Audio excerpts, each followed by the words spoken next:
And we welcome you to Mile High Stadium. We are just underway. 8 minutes and 17 seconds to go in the first quarter. Colorado with the early 3-0 lead. A 12-play, 36-yard drive capped off by a Jeremy Aldrich 34-yard field goal that hit the upright and fell through. But Colorado got off to the big start as Ben Kelly had a huge kickoff return. And so the Buffaloes on the first series began in Colorado State territory. Take a look at the field goal that Jeremy Aldrich just did manage to get through. The snap was a little bit off, and you can see how the ball is spinning. It's a little bit wobbly, not your normal end over end. Rick Neuheisel with a kind of resigned look on his face, but he's grateful, able to salvage 3 points. Now let's go back to the conclusion of the Alabama-BYU game. Here's Ron Franklin. Ron? Charlie, what do you got for us, buddy? It's been all Colorado early going here, Ron. They took the early lead 3-0 on a 34-yard field goal by Jeremy Aldrich. And then Colorado State was quickly 3 and out, and the Buffaloes have the ball back, and for the second time in as many plays, they are in Colorado State territory. 2nd down and 5 at the 48-yard line of Colorado State.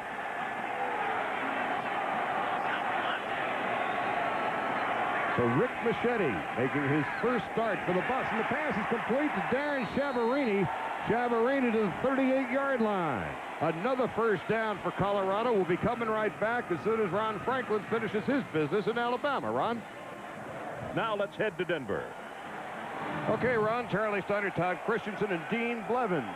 4 minutes, 18 seconds to go in the first quarter, and the Buffaloes 3-point underdogs coming in have a 3-0 lead. They have had control of the game from the opening kickoff. It is 1st and 10 for Colorado at the 13-yard line of Colorado State. Cortland Johnson is the deep back behind Mike Machete. And you saw right there Rick Neuheisel look on the field and start screaming that he didn't like the set that he had. Machete was smart to call timeout. It makes no sense, and as a result, they're going to have a chance to talk about it. Colorado early lead 3-0 and threatening for more.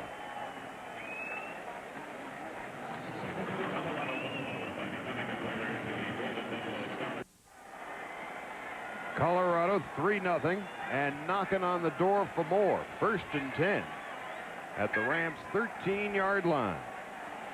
Mike Machete, the junior college transfer, making his first big-time college football start, has been outstanding. Anchoring a Colorado offense, it has 85 yards. Colorado State -2. 1st and 10 from the 13. Charrington is the deep back, and Machete is calling an audible. Quick toss. Throws it behind Javon Green inside the 5-yard line. Defense man for man by Jason Kraft. One of the things that's difficult to get early on is the audible system. And what the result here, you can see he throws it just a little bit behind the play, really never had a chance. Charlie, that makes him 6 for 9 for 58 yards. So even though he is a rookie, he's definitely off to a good start statistically. Not just any rookie. He is 23 years old and had 3 years of minor league baseball experience. Signed a $200,000 bonus with the Oakland A's, and in his first year at Class A ball, he roomed with Ben Grieve. 2nd and 10 from the 13-yard line. Machete throwing incomplete. Intended for the tight end Tom Ashworth. Misdirection play on the fake boot, and Machete throws it off the front foot and yips it a little bit short. Had his man. 37-year-old Rick Neuheisel in his 4th year at Colorado. After a pair of 10-2 seasons last year, they were 5 up and 6 down. A lot to prove in Boulder this year. 3rd and 10.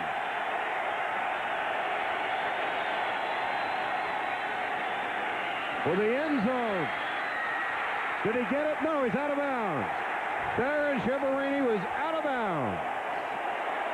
Myron Terry was there defensively, the free safety. Going with the 2-deep zone is really kind of strange in this situation, but that's what Colorado State does. Look at the hands by Cheverini, though. It has to be in a certain spot, and he is going to be a little bit wide, but watch the catch.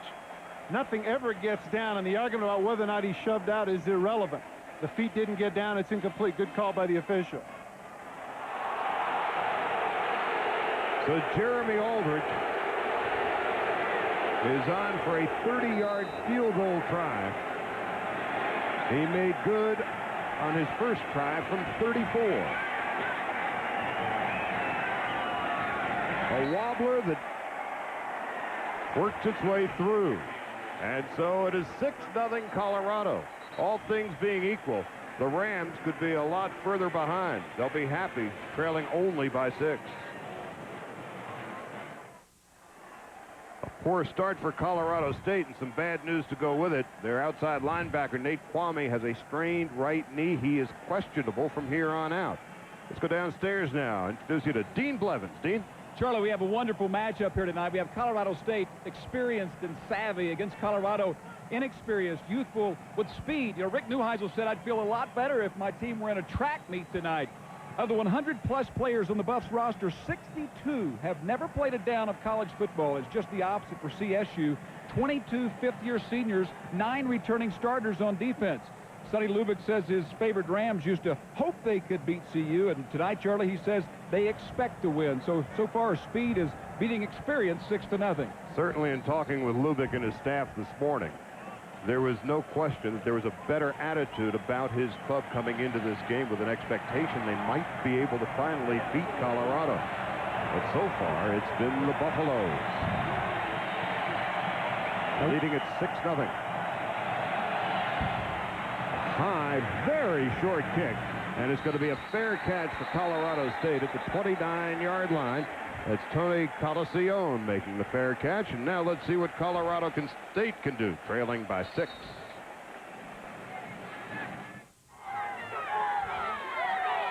Well, the Rams have some pretty tall orders in front of them, trailing by 6. They're still looking for their first down of the ball game. 1st and 10 from their own 29-yard line. McDougal is a single setback. Washington did nothing in the first series. And here's McDougal. And he gets nothing.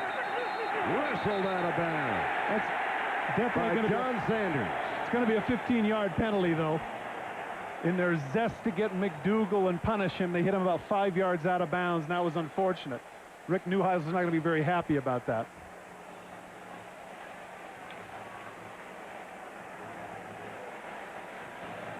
So that's the first down of the ball game for Colorado State on the penalty.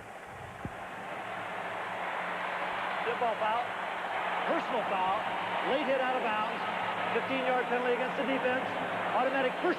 Aldrich knuckleballs it through. In fact, those are 2 balls, Charlie, that Tim Wakefield would be proud of. Nonetheless, they are worth 6 points. 1st and 10 for the Rams at their own 45-yard line. Kevin McDougal, who was not hit at all in practice this week, had a bruised shoulder in the game last week against Michigan State. Picks up 3 on the play, 2nd and 7. One of the things that Colorado State is going to have to consider is that between the tackles is probably where they're most beneficial. Once they go outside, that lets the speed of Colorado take advantage. And we were informed by the coaching staff that the back 7 linebackers and defensive backs, there wasn't a single guy slower than 4.65. 2nd and 7 at their own 48-yard line. The Rams trailing by 6. Still in the first quarter. Esslinger finds McDougal out of the backfield, and McDougal is lucky to gain a yard, maybe 2 on the play. Fred Jones was in on the tackle. Well, clearly Colorado is very confident in their corners, Charlie. They've got 8 guys in the box, and they're going to challenge Colorado State to get outside. Don't forget that last year, even though they do have the 2,000-yard rushers, they only compiled around 70 yards rushing against Colorado last year. And so Colorado State is going to have to go up top in unpredictable situations. Keep an eye on Darren Hall. On 3rd down and 6. They have to get to Colorado's 45-yard line. Esslinger, the 5th-year senior, firing, completing it. Darren Hall's got the first down at the 40-yard line of Colorado. Darren Hall, you have to respect his speed. Legitimate 4.35 in the 40, at least that's what everybody tells me. All I know is he's the fastest guy in the field. He makes plays. He runs the deep out route, cuts outside. You have to respect the fact that he might go up top, and that's exactly what Kelly had to do. Nice throw by Esslinger. Take a look at Hall, pushes him up the field, makes him turn his hips, cuts back to the outside. That's speed, folks, and you have to respect it. 4 catches, 99 yards last week against Michigan State, a pickup of 11, and there's a flag on the play.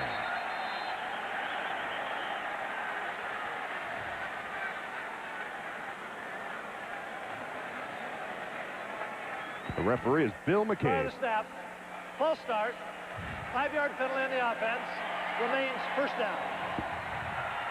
Well, Sapia just rocked back. One of those situations where, when in doubt, use your peripheral vision and take a look at the ball. And so first down and 15 yards to go.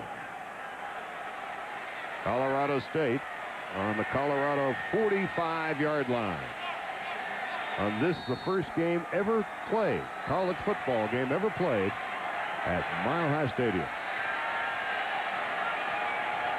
Esslinger down the sideline, overthrowing Darren Hall. Correction, Dallas Davis. Dallas Davis, the intended receiver. 2nd and 15. This is a great job, and one of the problems that Colorado State receivers had have been on the press. Look at Kelly pressing him to the outside. A little bit of a tug, but you're going to get away with that. That's all part of the hand-to-hand combat. Great job by Kelly taking Davis out of his route and screwing up the timing. The strength of the Colorado defense, the 3 corners, Kelly, Wheeler, and Washington. On 2nd and 15, McDougal the single setback. That is McDougal, and he doesn't get much of anything. He is stacked up in the middle. The question about Colorado's defense coming into the game was their interior line. That time, they were able to beat the offensive line of the Rams. Well, one of the strengths of Colorado State, as you pointed out, some of the strength of Colorado has been their interior linemen, particularly Cesario and Newell. But thus far, the defensive tackles of Colorado have really hung tough. 3rd down, 14. Colorado State, 6 rushes for 3 yards. Ewell, the tight end, in motion. Esslinger with a lot of time, and that's Ewell, and Ewell is brought down at the 42. They call it a fumble. No, incomplete. That was an awful late call. There wasn't. He threw the flag out. He meant to throw his beanbag, I think. And so that's not going to be a penalty. That was awfully late. Either way, it wasn't going to be a first down. Crossing route, Esslinger has plenty of time to throw. Doesn't see anybody downfield. Goes underneath to the tight end. Take a look at the hit here. Pow, right in the face. Ball doesn't come out until he's down. Either way, it's not going to be a big play. It will be the last play of the drive. Dion Horinek, the 6'3", 240-pound punter, is on for Colorado State. His first punt traveled 62 yards in the mile-high air. Cedric Cormier standing back at his own 10-yard line. Well, let's see what kind of an angle guy he is, Charlie. It's a sky-high kick with a good bounce into the end zone. There were 2 Ram defenders at the goal line, but they couldn't bat it down. And so Colorado, having won their last 7 games from Colorado State last year by 10 points, and the Buffaloes have dominated this series throughout the history. I'm sorry, Charlie. I was going to say, as you pointed out earlier, to a man on the Colorado State staff, coaches and players included, this is the first time that they truly believe that they could win. In past years, they thought, turnovers or maybe a big play, we can pull it out. This is the first year they're convinced. From the 20, the 3rd possession for Colorado. Machete finds Javon Green, and Green finds rough sledding at the 23-yard line. Myron Terry is there to make the play. Let's go downstairs now. Dean Blevins. Dean? Charlie, Kwame is out of the ball game. Grade 2 sprain, the medial collateral ligament. He is done for the game. That'll hurt these guys. They're deep, but still, he's an overachiever. As you guys know, a leader. Had 17 tackles last week, and Nate Kwame will be missed. Kwame, a senior, only 6 feet and 215 pounds, but a sprained knee has sidelined him for the balance of the ball game. It's a big loss for the Colorado State Rams. 2nd and 6 for the Buffs. At their own 24. Charrington, the single setback, and Machete finding a lot of time to throw, and he completes it. Cedric Cormier at the 46-yard line. A pickup of 22 on the play, and this is not what the Rams thought they would be facing tonight.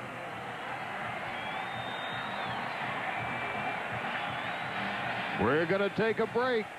And the Buffaloes lead it by 6, and Sonny Lubbock's team is in a world of hurt. Here comes the first play of the second quarter, and Colorado with the lead and the ball. 1st and 10 from their own 47-yard line. Charrington with a big hole into Colorado State territory.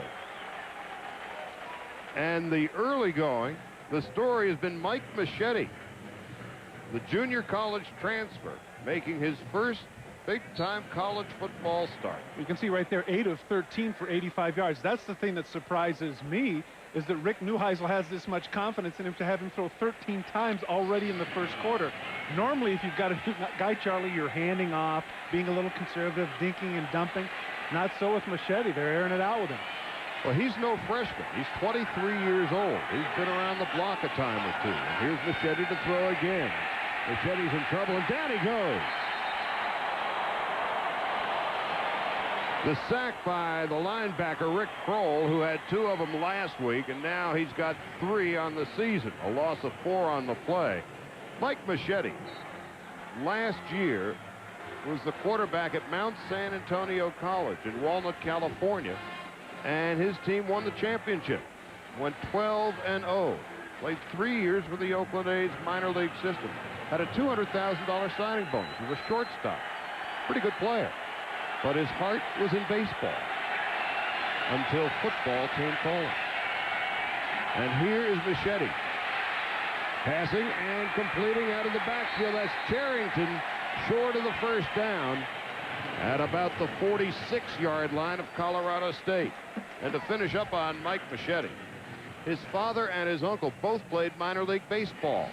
And so when he came and told the family he wanted to play football, they were crestfallen. Well, especially when, Charlie, what I had read it is in his 3 years, he had a 309 average. So it's not like he was failing. You know, it's not like he's hitting 180 and let's get out of here. I mean, the kid could play. When he played at Class A ball for Oakland, his roommate was Ben Grieve. So meanwhile, Nick Peach is on to punt it away for Colorado. That Greaves turned out to be okay, huh? Mm-hmm. And here's Dallas Davis standing back at his own 8-yard line. Colorado State has just had great difficulty getting out of its own way offensively. Davis with the fair catch at the 8-yard line. A 38-yard punt and no return. Well, the other problem, too, has been field position. They started off at the 18 on that one kickoff return where they covered, now starting at the 8.5-yard line. Colorado State, nonetheless, Charlie, even though total yards 119-14 in favor of Colorado, the score, after all, is still only 6-zip. The Rams are getting cranky. Look at that. Yards, 115-yard difference. The Rams have been buffaloed early on. And so here comes Colorado State from their own 8. Damon Washington is now the single setback. See what Washington can do. Gets outside and is knocked out of bounds. Picks up a couple on the play. Brandon Southward, the 240-pound senior linebacker, made the tackle. And Southward was somebody that defensive coordinator A.J. Kristoff said had to have a big game because they knew that the interior was going to be challenged. Thus far, he has risen to that challenge. A gain of only 1 on the play.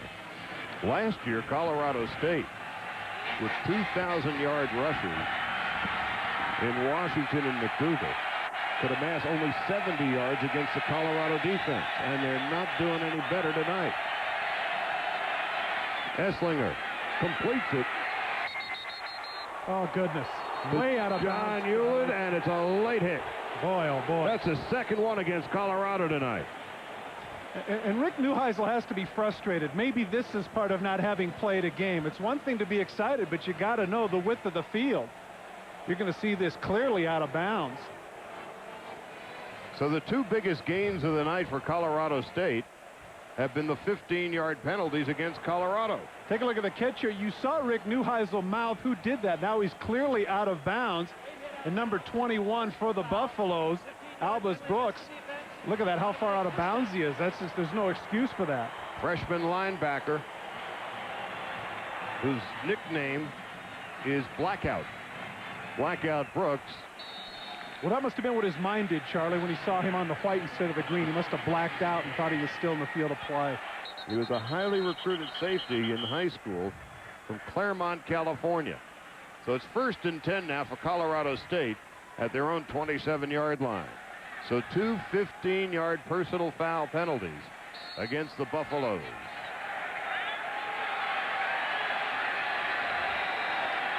First and 10 from the 27. Esslinger all by himself. And now he's in a heap of trouble, and down he goes at the 27-yard line. Now let's go back to the studio. Here's Larry Beal. Larry? Hey, Charlie, Arizona State and Washington. Check out this catch. Ryan Keeley to Todd Heap. Yeah, one hand in traffic, makes the grab 16 yards. 14-7, the Huskies in a heap of trouble, and so is Wisconsin. San Diego State just recovered a Mike Samuel fumble in the end zone. 14-7 there in the third. Todd, you and I are going to watch Arizona State play BYU next Saturday night in Provo. Now, there's nothing more thrilling to me to see a Todd make a one-handed catch. Flashback, flashback. Second down and 9 at the 28. Here's Esslinger throwing long. Nearly picked off. Man for man, Ben Kelly with Darren Hall. Rick Neuheisel and defensive coordinator A.J. Kristoff were telling us yesterday that they were fully confident that Kelly could go one-on-one with Hall, and he certainly showed why. This is arguably the biggest matchup of the night. Look at the cushion that Kelly gives him, knowing that he's going to go up top. If Esslinger gives this a little bit more air, it might be complete, but give Kelly credit. He's with him stride for stride, not fooled at all. And I like that at the end. Instead of jumping around and trash talking, just say, hey, man, that was incomplete. Don't come my way. 3rd and 9 at the 28-yard line. Colorado State continuing to struggle offensively. Esslinger, and it's dropped by the tight end Jose Ochoa. Wasn't going to get a first down anyway, and so it's now 4th down. Give A.J. Kristoff credit. He is coming with blitzes at some different angles that Esslinger is not prepared for. As you pointed out, even if he catches the ball, it's not going to go anywhere. Kristoff, the defensive coordinator for Colorado, is pushing all the right buttons right now. Meanwhile, offensively for Colorado State, 15 plays, 18 yards. On 4th and 9, Dion Horinek is in to punt it away. Cedric Cormier standing back at his own 25-yard line. Another beauty. Horinek is a big-time punter. And Cormier has the look of a big-time returner, and what a block thrown. And here comes Cormier with one man to beat. He's out of bounds, Charlie. Out of bounds at about the 47. I tell you what, Colorado did an outstanding job of setting up the wall on that right side. He almost went the distance. Part of the problem, obviously, when you got a punter with a big leg is sometimes you can outkick the coverage, and that's exactly what happened there. Colorado State tight end Derek Ewell was blindsided on a beautiful block. A 57-yard punt, a 32-yard return. Watch the block on 86. Watch to the right of your screen the blocks that he gets. First, he's able to break a tackle. Now watch him get picked off one by one. Pow! Look at that shot. There's another. Here's going to come to the left of your screen again. Green shirt's going everywhere. Right there is where he steps out of bounds. The official is on top of it. But that's a great job of the special teams for Colorado. A concern, obviously, for Rick Neuheisel and his staff in their first game. 1st and 10 for the Buffaloes at their own 44. Charrington on second effort picks up maybe 3. Dwayne Charrington wasn't even supposed to be the starting tailback tonight.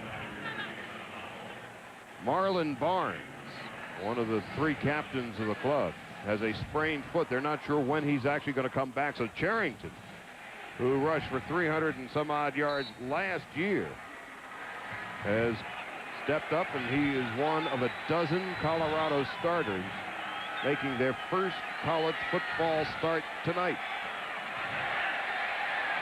2nd and 7 from their own 47-yard line.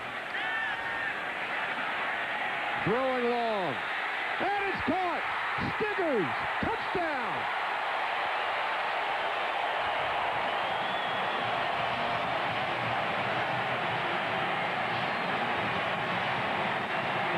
Marcus Stiggers, the junior, with 4.240 speed, just blew away the Ram defenders, and it is now 12-0, pending the extra point try. A 53-yard touchdown pass from Mike Machete to Marcus Stiggers. You know, Charlie, we have been talking about this young man's athleticism, playing baseball, his ability to run, and everything else. I'm very impressed with his touch. That ball was right on the money, and that's not an easy pass to make between 2 defenders. 12-0, and here's Jeremy Aldrich with the extra point try. 13-0. Mike Machete, in his first game as a Colorado Buffalo, leading his team to an early 13-0 lead. He's 10 of 15 for 144 yards and 1 touch. Last week, Colorado State was at the short end of a 16-0 score in East Lansing. And now they're down 13-0. The Colorado Buffaloes have had their way with the Rams. The Buffs have won their last 7 meetings against Colorado State, and they are beating up on the Rams here in the early going. 10-15 left in the first half. That's Darren Hall putting his knee to the turf.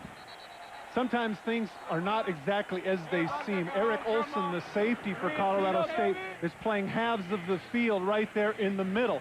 Now the corner for Colorado State in this case is Dennis Randall. He thinks he has some help to the inside. He lets Stiggers go to the inside. Olson is not able to get over there quick enough, but give Machete and Stiggers credit. That was a terrific hookup, right on the money. Stiggers finds the gap. Touchdown, Buffaloes. There's Darren Chiaverini and Marcus Stiggers. And 13-0. Colorado with 175 yards of offense. Colorado State with 18. McDougal, maybe a couple of yards on the play. Offensive coordinator Steve Fairchild telling us before the game he wanted to establish the run tonight. He didn't think he did that nearly enough last year. Well, he's trying to establish the run. He's just not getting anywhere with it. Part of the problem here, too, Charlie, is the predictability of it. Now Colorado, with essentially a 2-touchdown lead, do not need to take any chances. They continue to put 8 guys in the box, daring Esslinger to beat him. The other thing here, Charlie, don't forget, last week Esslinger looked terrible in the first half. He went 9 for 11 in the second, had a great second half. 2nd down and 9 from the 21. Esslinger finds McDougal, and McDougal is wrestled out of bounds at the 26-yard line. Good-looking catch by McDougal, somebody who a couple of years ago was a strong safety for Colorado State. They said, why don't you come over to the offensive side of the ball and see what you can do? And 1,111 yards later, including 200+ in the WAC championship game, the young man established himself as a quality runner. You know, Nebraska was the only team last year that had a pair of 1,000-yard rushers besides Colorado State. 3rd and 3 from the 27. McDougal. Did he get it on second effort? Depends on where they're going to spot the ball. Yeah, he's over the 30. He got it. Well, you know what? These are the kind of kids. Ooh, boy, I feel a coaching cliche. Come on. Well, here it comes. These are the kind of kids that you like to make up your team. you like 11 of these kind of guys. Hard-nosed people, do exactly what they're told. Sonny Lubick was saying that McDougal earlier in the season had said, hey, if you still need some help on defense, I'm willing to do that too. Absolutely a coach's dream is number 36. 22 fifth-year seniors on this Colorado State team. They think this is going to be their year, but they've got to get past Colorado. McDougal tripped up and gets nothing. Colorado State coming into the game with a 10-game winning streak, third longest in the country. Nebraska came into this weekend with a 14-game winning streak, and with Michigan losing today, Colorado's winning streak is now down, or is ranked second. So meanwhile, here's McDougal getting up slowly. Let's go downstairs now to Dean Blevins. Dean?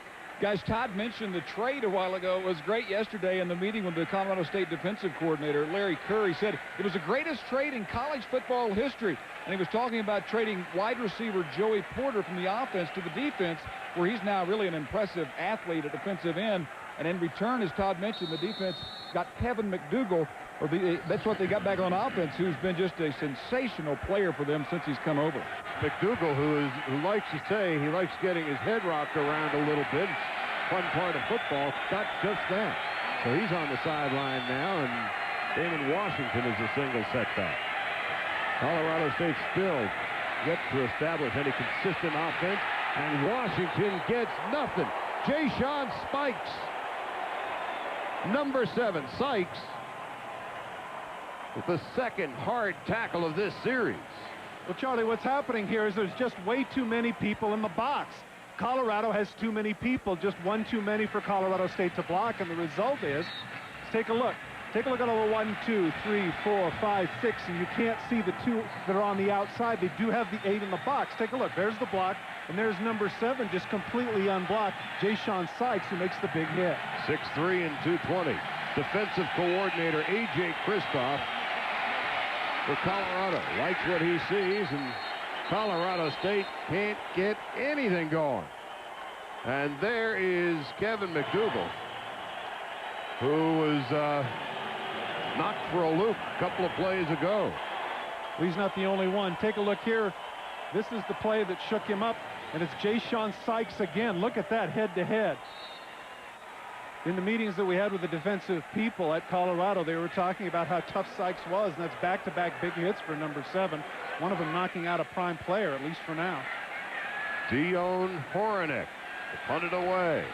This is his 4th punt. His previous 3 have averaged 54.5 yards. Another beauty. And Cormier gets nothing this time, but there is a flag on the play, and it looks like running into the kicker. Once again, Joey Porter, the terrific athlete that Dean just mentioned, is the guy that makes the tackle. Take a look and see if this is an act. That's what everybody wants to know. Is this kind of an Emmy Oscar thing, or is this legit? Decide for yourself. He kicks. Oh, my goodness.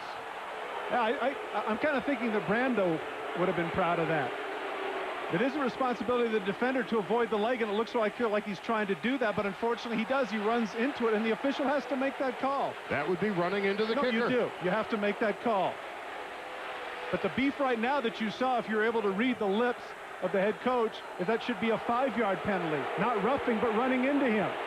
I think that Rick Neuheisel has a beef, Charlie.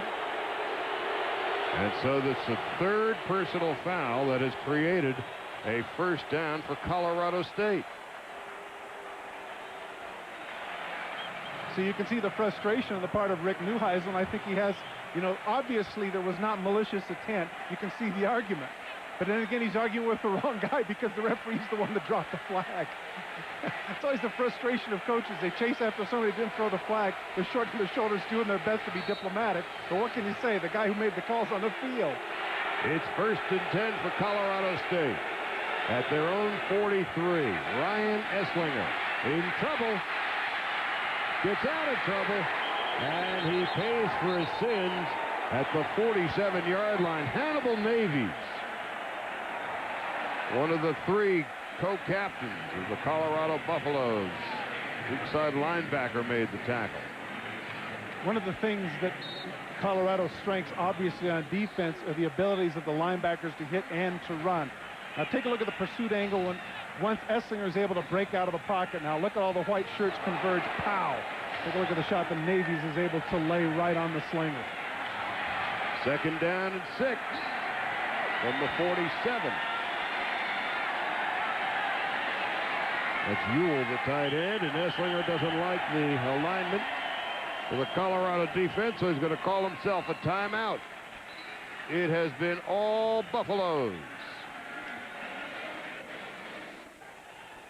Meanwhile, back here at the aforementioned Mile High Stadium, 2nd and 6 for Colorado State at their own 47-yard line.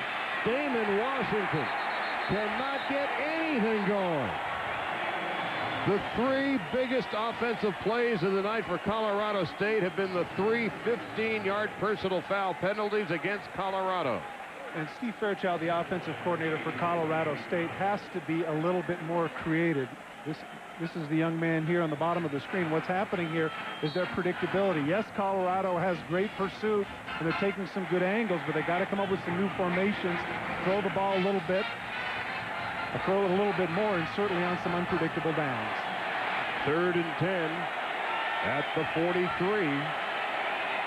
Esslinger over the middle, and it's complete to Darren Hall, and he's got enough for the 1st down in Colorado territory at the 45-yard line. Now let's go downstairs to Dean Blevins. Dino?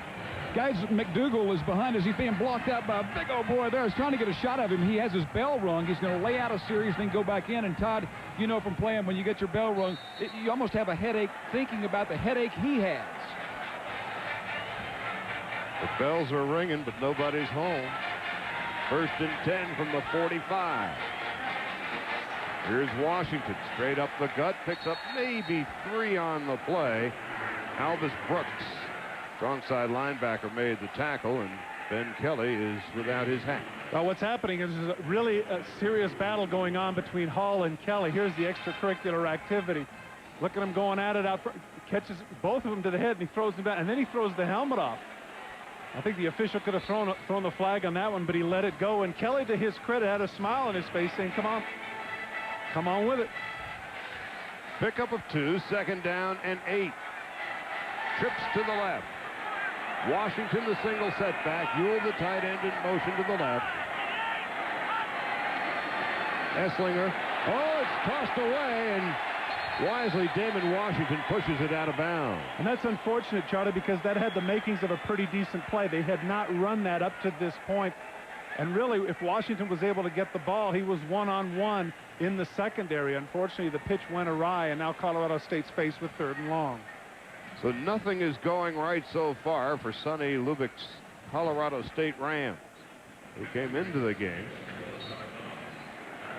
a field goal favorite. Esslinger last week opened the game 3 out of 12, and Colorado State was trailing 16-0. But he finished up 10 of 14 with a touchdown, and Damon Washington is getting nowhere in a hurry. And Charlie, the fans are booing here, but I'm not so sure. The chances of getting, as you pointed out, a 3rd and extremely long were not very good. With 3:50 and the time running, you punt the ball inside the 10, see if you can hold them 3 and out and start over again. Tale of 2 halves for Ryan Esslinger last week, and the Rams can only hope he can duplicate his second half numbers here tonight. The Buffs with a 13-0 lead, and Dion Hornick to punt it away. Well, Damon Washington tonight, 8 carries for -5 yards, and flags are flying. Little roll on the line for Colorado State. Number 45, Willie Taylor, the linebacker. But the way, Charlie, the way Hornick's been kicking, no big deal. I mean, he's been averaging over 50 yards a kick. No big deal for him. Instead of angling out now, he can air it out. Hornick's first punt of the game, 62 yards. You made a very astute observation, one of many, of course. Thank you, sir. That being that Hornick, not unlike Reggie Roby, a big punter, 6'3", 240. Reminds me a little bit when I was a kid of a punter for Baltimore. Remember the name of David Lee? Another bruiser. Thanks, Marty, for nodding. Marty's the only one old enough. And there it is. 4th and 22. Another nice kick, bouncing at the 20. And Colorado would be best served to get out of the way, and that they do. And the ball drops dead at the 12-yard line. A 46-yard punt, no return. Colorado State's star so far tonight has been their punter. 13-0. Colorado, they've got the ball at their own 12-yard line.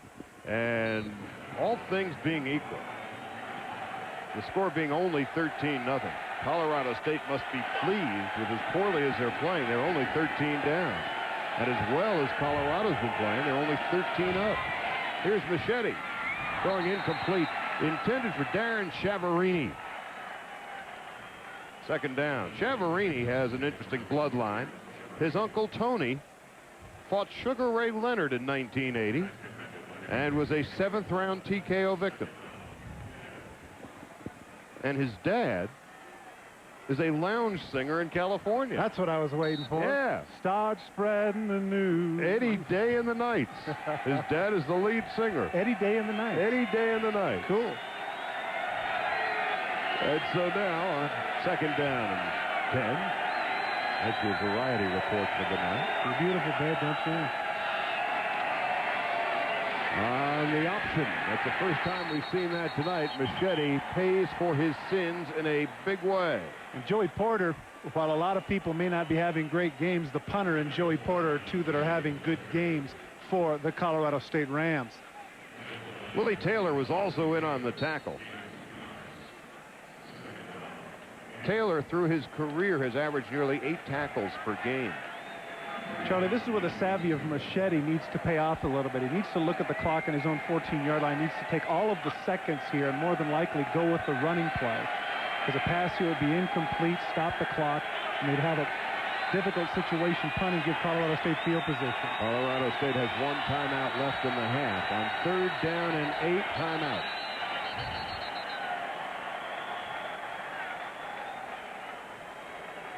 Or has time expired on the 25-second clock? Snap, delay a game, 5-yard penalty against the offense. Remains 3rd down. Let's go back to the studio now. Here's an update with Larry Beal. Larry? All right, Chaz, coming up on the Buick halftime report, top 25 upsets. Washington is trying to knock off Arizona State as we speak. Some gaudy numbers, record breakers. And we'll check in with the game day gang from South Bend. And unlike Todd Christensen, no singing, I promise. Aloha means goodbye. Oh, wow, cold shot. 3rd down, 13, back at the 9-yard line. So Colorado State, if they can hold the Buffaloes here, they might have one more crack at it here in the first half. And Carrington is wrestled down by Rick Kroll at the 7-yard line. A loss of 2 more on the play. Maybe a seemingly small point here, Charlie. Now Colorado State would be wise to use their last timeout, and they did, because the clock was still running even after the penalty. And so we have a break with a $1:49 to go. Colorado State with their last chance of the first half. Nick Peach is standing about 7 yards in the end zone to punt it away, and Darren Hall standing at the 50-yard line. Oh, that's a beauty. Hall all the way back to the 35-yard line. But did he overkick the coverage? To the 46-yard line, Colorado State in ideal field position, but they have no timeouts left. But they do have plenty of time, Charlie. 1:35, and of course the clock stops with each first down. Their best advance up to this point had been to the 43-yard line. So this is by far the best field position they have had starting out. 57-yard punt, 18-yard return. Colorado State 1st and 10 at Colorado's 46-yard line, trailing by 13. This time a week ago, they were trailing at Michigan State by 16. Esslinger throwing to the tight end, incomplete. Flag down. He was held. Intended for Jose Ochoa, but another flag on the play. It's the 4th penalty, 4th significant penalty against Colorado tonight. Sorry I said that. I was so anxious to say he got held. I'm just kind of sensitive when tight ends get hooked downfield.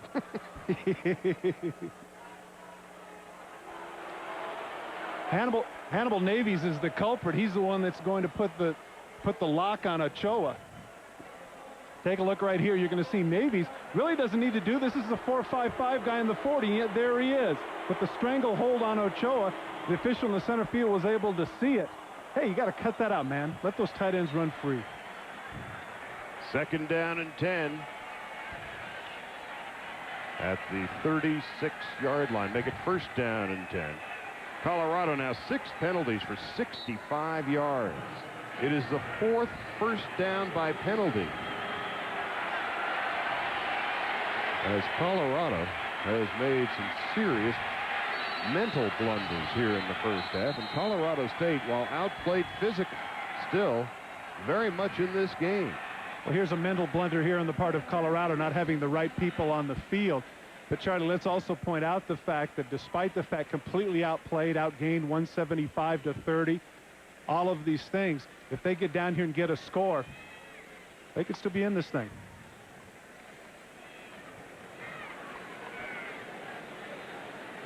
$76,036, the largest crowd in the history of college football in the state of Colorado.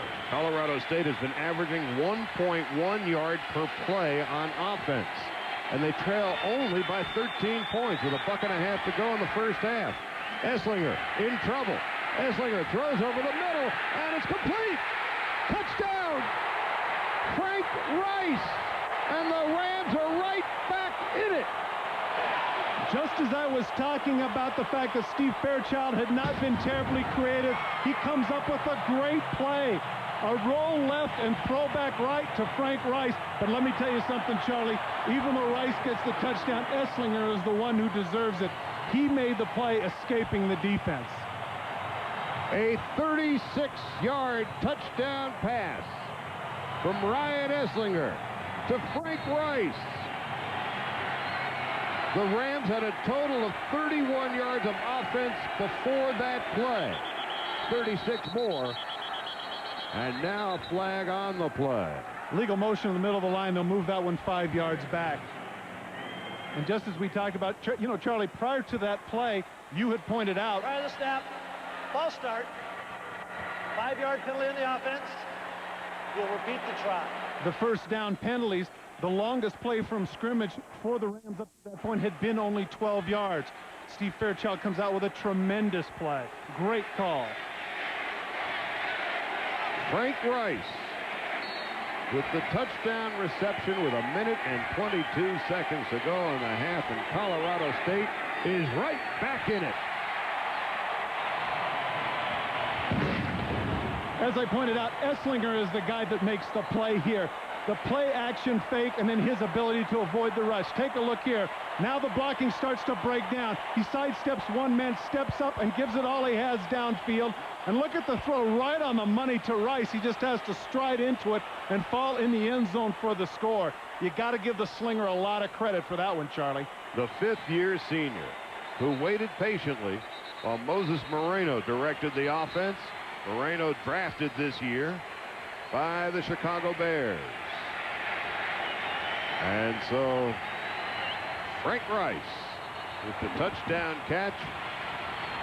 Colorado had dominated play throughout the first half. Charlie, something to think about here. The timeout by Colorado may have actually worked as a benefit to Colorado State in terms of giving them a chance to look down their playbook and take a shot at something. And so the Rams have something to cheer about as the smoke hovers over Mile High Stadium and that cannon. Right where Rice caught the ball, the cannon went off. I think it scared the heck out of him. The kickoff will be a touchback. This game is strangely familiar to the one last week when the Rams were down 16-0 in the first half at East Lansing, and they stormed from behind on the road. Darren Hall hauled in a 57-yard touchdown pass from Ryan Esslinger, And Kevin McDougal busted a 32-yard touchdown run. Rams beat Michigan State 23-16 as they were trailing 16-0 in that one. They were trailing 13-0 here, and it is now 13-7 with 1 minute and 22 seconds to go in the first half. And you have to figure, Charlie, that Colorado is going to try and score here because Colorado State will get the kickoff to start the second half. Charrington right up the gut. Across the 30 to the 33-yard line. Colorado with 2 timeouts left. Clock stops temporarily as they move the chains.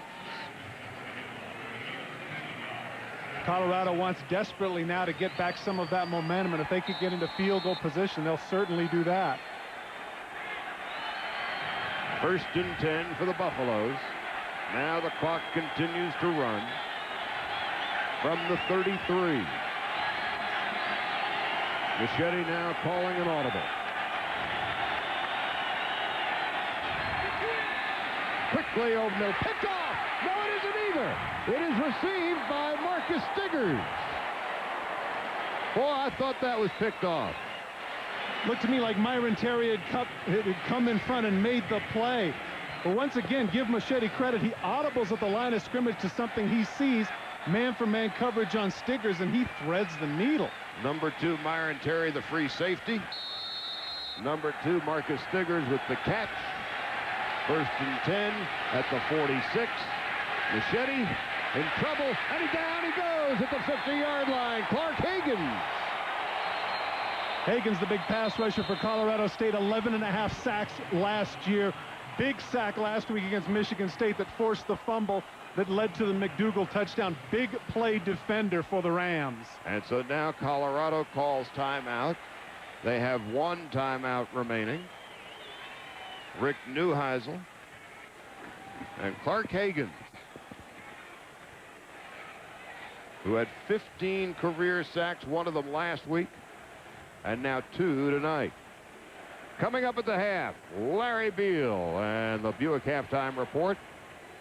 Upsets aplenty in the top 25. Some record breakers today, and reports from the game day crew, Chris and Kirk and Lee Corso. But we still have 33 seconds to go here in the first half. And Colorado, which has dominated play here in the first half, but leading only by 6. Clark Hagan with the big sack. And so Colorado will have 1 timeout left. 37-year-old Rick Neuheisel. Now let's go downstairs to Dean Blevins. Dean? Guys, Rick Neuheisel clearly calling the plays. He has his offensive coordinator, Carl Durrell, here with him. But Rick right in the middle of this stuff, and he was thinking about being conservative, then he gets the big run up the middle. Now they're going for the jugular. On 2nd and 15. Underneath to Darren Cheverini to the 40-yard line, well short of the first down. Clock continues to run. Rick Kroll makes the tackle. One of the great things about Rick Neuheisel is you can easily read his lips. You saw him earlier say to his quarterback, all we need is 25 yards. We got a timeout left and we can get a field goal. Machete, screen pass, Carrington, great play. Nothing on the play. Myron Terry made a tremendous play. He broke through the interference and was able to trip up Charrington. Big time play by the defensive back. This is actually an excellent call, and if Terry doesn't get blocked, they get the first down. Take a look from the right of your screen. The rush comes in. He times it out well. Now watch number 2. Knife through the block, off balance, still able to trip up Charrington. Great play by Terry. The heart of the Colorado State secondary are the safeties, Myron Terry and Eric Olson. And Colorado calls a timeout. And you get a sense with just now 5 seconds left in the first half that the momentum has switched. And you see some of those squandered opportunities by Colorado, some of those personal foul penalties that have cost them. Colorado State stayed in the game, and then that touchdown pass to Frank Rice. A 36-yard touchdown pass from Esslinger to Rice late in the first half, bringing the Rams right back into it. The Colorado State defense has made big plays when they've needed them. The sack of Hagens to quell this drive a little bit, and of course Myron Terry with a big play because Charrington certainly would have gotten into field goal range had he not been tripped up. So Colorado State hanging by a thread, as you pointed out, but there does seem to be a subtle shift of momentum. 5 seconds to go in the half, and it will be interesting now, really, with Colorado down to 1 play. What kind of a Hail Mary will it be? Or will they just put a knee to the ground? Hook and lateral. That's what I want to see. Oh, that'd be Hook fun. and lateral. Miami, San Diego. Yes. Circa 1981. Well, actually, January of '82. Well, they're not doing it from the shotgun. Likely the last play of the first half. Well, Machete is going to finish the first half on the seat of his pants, brought down by Jason Kraft. So Colorado State, beaten to a pulp early, climbs right back off the seat of their pants, and they're right in this game. It's 13-7 at the half. Colorado State will have the ball when we come back for the second half. You know, Ty, we talked at the top of the game about how we're going to see a battle of experience against inexperience. The experience of Colorado State with 22 fifth-year seniors and the great athletes of Colorado, but a lot of youth, and we've seen examples of both in the first half. Yeah, we have early on. The athleticism of Colorado paid off because of the fact that, you know, the quarterback, Machete, was able to run all over the field, make some nice throws, get some key plays, and do some good things. You can see the numbers right there. But the experience of Colorado State has certainly paid off. They've been outgained 3-1, only have 1 yard rushing, and yet are only down 13-7. And Colorado State will receive to begin the second half of play. And they'll take it at the 20-yard line on the touchback. 1st and 10 for Colorado State. Now let's go downstairs to Dean Blevins. Dean? Guys, visited with any coach I could find down here. I ran into Sonny Lubick a minute ago, and he said offensively they're going to change some blocking schemes. Said Colorado was running a lot of 8- and 9-man fronts. He said to look for some sweeps. Defensive coordinator Larry Kerr said, we've talked them into throwing, but now we've got to contain Machete better. And Rick Neuheisel said, you know, I'm pleased with the way we played, but we had too many penalties. Most of them were from the young guys, and I'll talk to him at halftime about that. And it was the youth and the athleticism of Colorado that got them the early lead and then cost them later on. First pass, second half, that's Darren Hall across the 30 to the 33-yard line. I really like that. I like the fact that you don't just come out and hand off and do something set. You got a little momentum going into the half. Might as well utilize it. Go to your big play guy and see if he can bust something for you. Very much like the first half of the first game of the year for Colorado State. They were down 16-0 in Michigan State before storming from behind to win at East Lansing. They were down 13-0 in the first half, and now they trail but by 6. McCoy is the H-back in motion. McCoy's got the catch, and he's across the 35 to the 39-yard line. Statistically in the first half. Well, certainly one of the things that stands out are the rushing yards. Only 1 yard, which breaks down to, I guess, 2 inches an attempt. But once again, you see the total yards more than 3-1 in favor of the Buffaloes. But a key thing right there are the penalties right there. Big penalties against Colorado State. And once again, the score is all that matters, and the Rams are only down 6. On 2nd down and 4. Right up the gut. That is Washington, brought down by Brooks, and that's a first down, and that's the first rushing first down of the game for Colorado State. Nothing like quintupling your entire first half total, huh? Let's go downstairs to Dean Blevins. Dean? Guys, all Colorado players are healthy and will play. Second half, Kwame is out for the game. As we mentioned earlier, McDougal is back in. He's available to play. He got his bell rung midway through the second quarter. And they're going to need him. Damon Washington, the single setback. Here's Esslinger throwing sideline in and out of the hands of Derek Ewell, the tight end. 2nd and 10. And when you're not a giant play offense, and certainly you would have to put Colorado State into that category, that they don't break off 50-yard chunks often, you need to make those kind of catches. Esslinger obviously on a roll, and Ewell just didn't have the right concentration. A minute and a half into the third quarter. Ryan Esslinger, the 5th-year senior, making his second career start. 2nd and 10 at their own 45. Here's Washington. Washington picks up 4 on the play. Washington was going nowhere in a hurry in the first half, but he's picked up a couple of decent runs here early in the second half. The play that has been reliable for Colorado State in this situation twice has been the deep hook pattern to Hall. See what the call is here on a crucial 3rd and 6. Damon Washington coming off 2 consecutive 1,000-yard seasons. Needs 64 yards to overtake Lawrence McCutcheon as the 3rd leading rusher in the history of Colorado State. Pass over the middle. It's Darren Hall and a first down. Inside the 40 to the 38-yard line. A pickup of 13 on the play. Ongoing battle between Hall and Kelly. Man for man outside. A little bit of a delay route, kind of a miniature hook. And this is a great throw by Esslinger. That's really not bad coverage on the part of Kelly. But he's able to put it between the 8 and the 3, and it's a first down for Colorado State.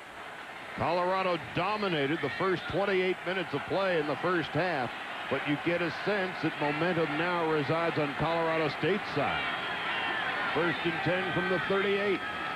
Washington breaks 1 tackle and busts inside the 35 to 33, where Rashidi Barnes and John Sanders, the safeties, team up to make the tackle. What happens, Charlie, is sometimes the pass sets up the run. Colorado State started off with 2 straight completions. That certainly has to loosen up the secondary, and that creates some gaps.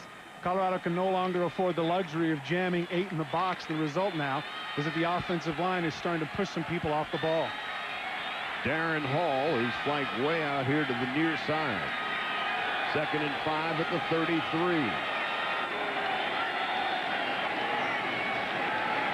Damon Washington busted play. Let's see what he can do with it.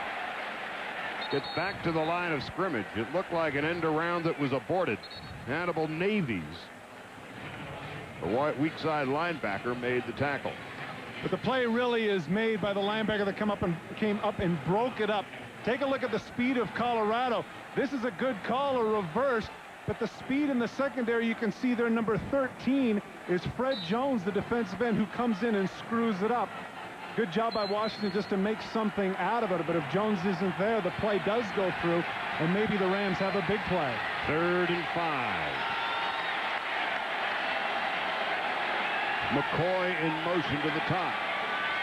Esslinger throwing, and he completes it to Dallas Davis for the first down to the 26-yard line. A pickup of 7. They needed 5. One of the things that Colorado State is doing a great job of is isolating the outside receiver. Colorado State might have to rethink some of the things they're doing in the secondary, because what's happening now is that you're putting your man out on an island. And even the best corner on the planet can't keep doing it time in and time out. Kelly is a very good corner, but they're asking him to do an awful lot out there in space, Charlie. Trips right for Colorado State. 1st and 10 at the 28. There's Washington.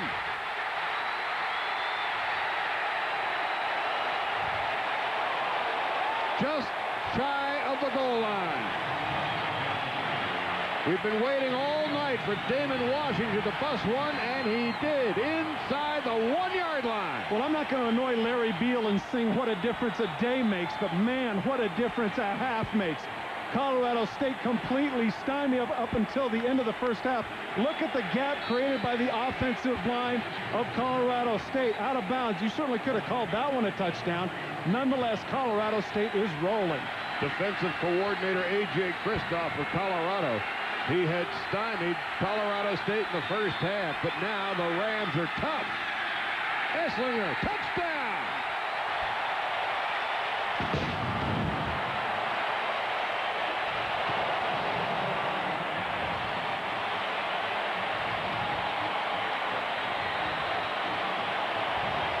An 80-yard drive in 11 plays.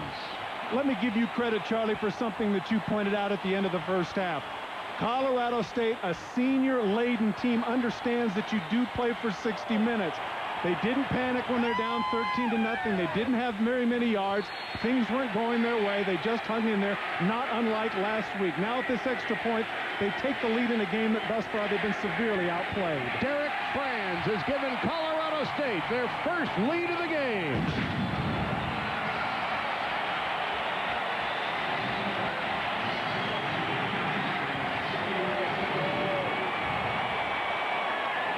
Last week, Ryan Esslinger was 3-12 in the first half against Michigan State. Finished up 10-14 at a touchdown. In the first half tonight, he was 5 of 10 for 66 yards.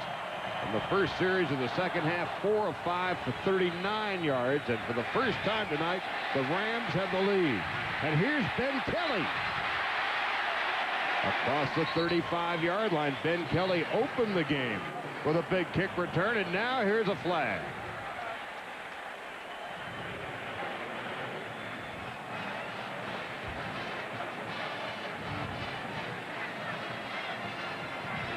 Referee Bill McCabe heading up the WAC conference officials who are officiating tonight.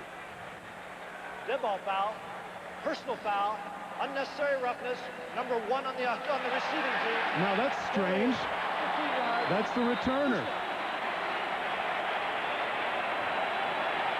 That is the 4th personal foul tonight against Colorado. And once again, your point, Charlie, about inexperience and maturity. We talked about the relative experience of Colorado State with 22 fifth-year seniors. Of the 102 players on the Colorado roster, only 40 of them had ever played a college football game before. And this is a 5-6 team a year ago, the Buffaloes, and now they've got to rebuild with a relatively youthful but very talented team. But this talented team has been prone to making mental errors in their first game of the new season. Machete, first play, second half. Hey, he's got it to the tight end, Tom Asworth. Asworth brought down at the 34-yard line by Dennis Randall, a pickup of 13 on the play. Sometimes the tight end can be a forgotten man. Ashworth known more for his blocking than for his pass catching. Once again finds the gap in the zone. So it's a first down, the first down of the second half for the Buffaloes, who are trailing for the first time tonight. They led it 13-0 and 13-7 at the half, and the Rams with a touchdown on their first series of the second half. Charrington across the 40 to the 45-yard line. Dwayne Charrington.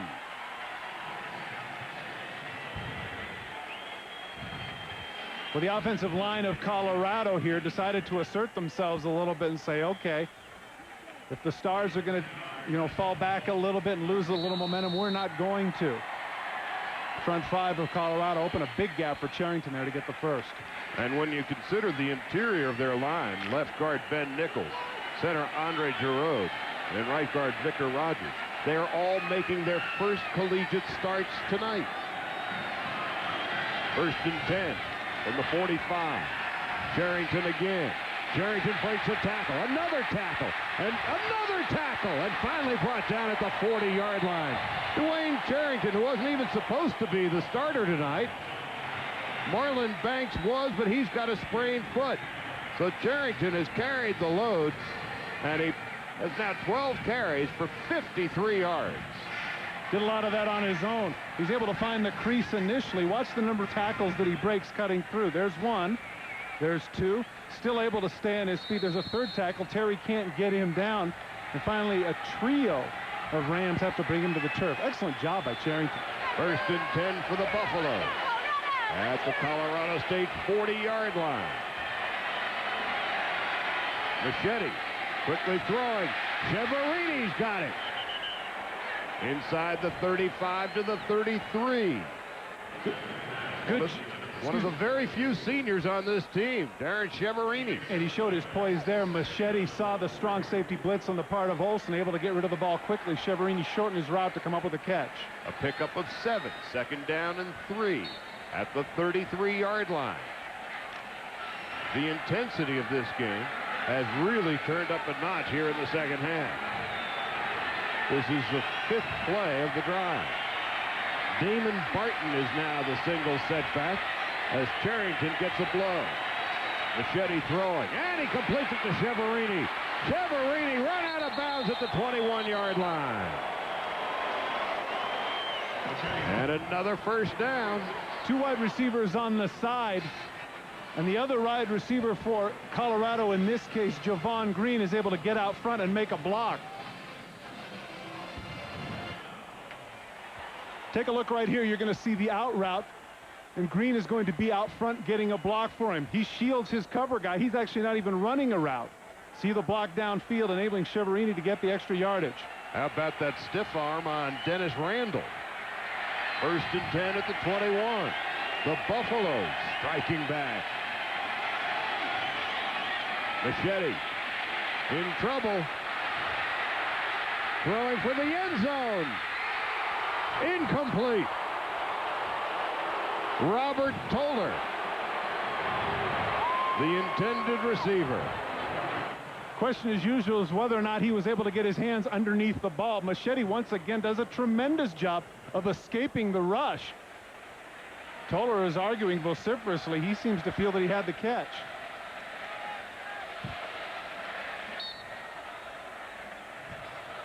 Here's Machete breaking out. Now take a look. Do the hands get underneath the ball? Good call. There's the ball. It's come out. Good call by the official. You can see it bounce. Second Good down job and by 10 the official. at the 21. And Machete's going to call a timeout.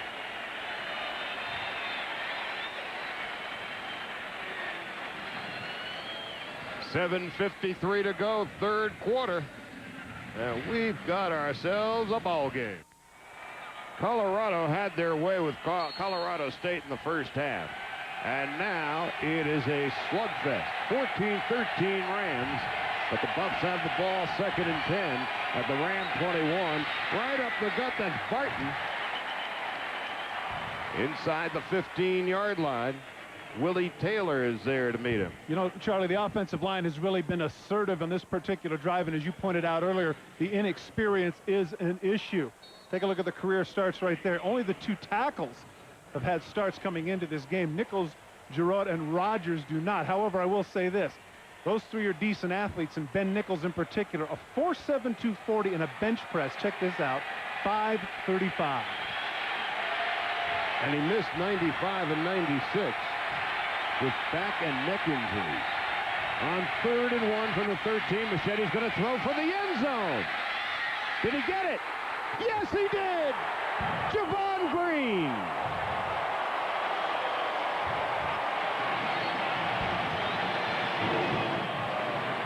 Give Carl Durrell and the Buffs a lot of credit.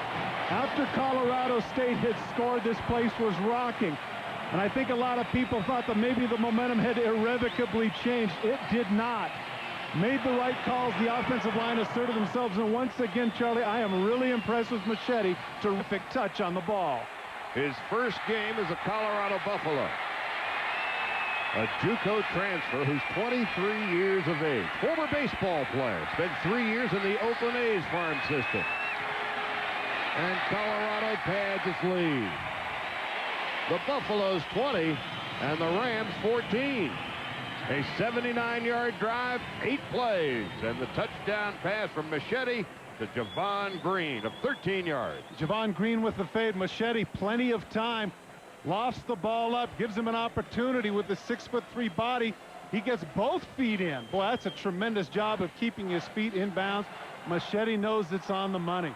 Mentioned earlier in the game, if there was a question mark about the Colorado State defense, it was at the corners. Jason Kraft, a senior, actually getting his first scholarship this year. Dennis Randall, also a senior, but the heart of the secondary are the safeties. And so the Colorado offensive coordinator, Carl Durrell, felt that they might be able to exploit the cornerbacks, and on that play, they did.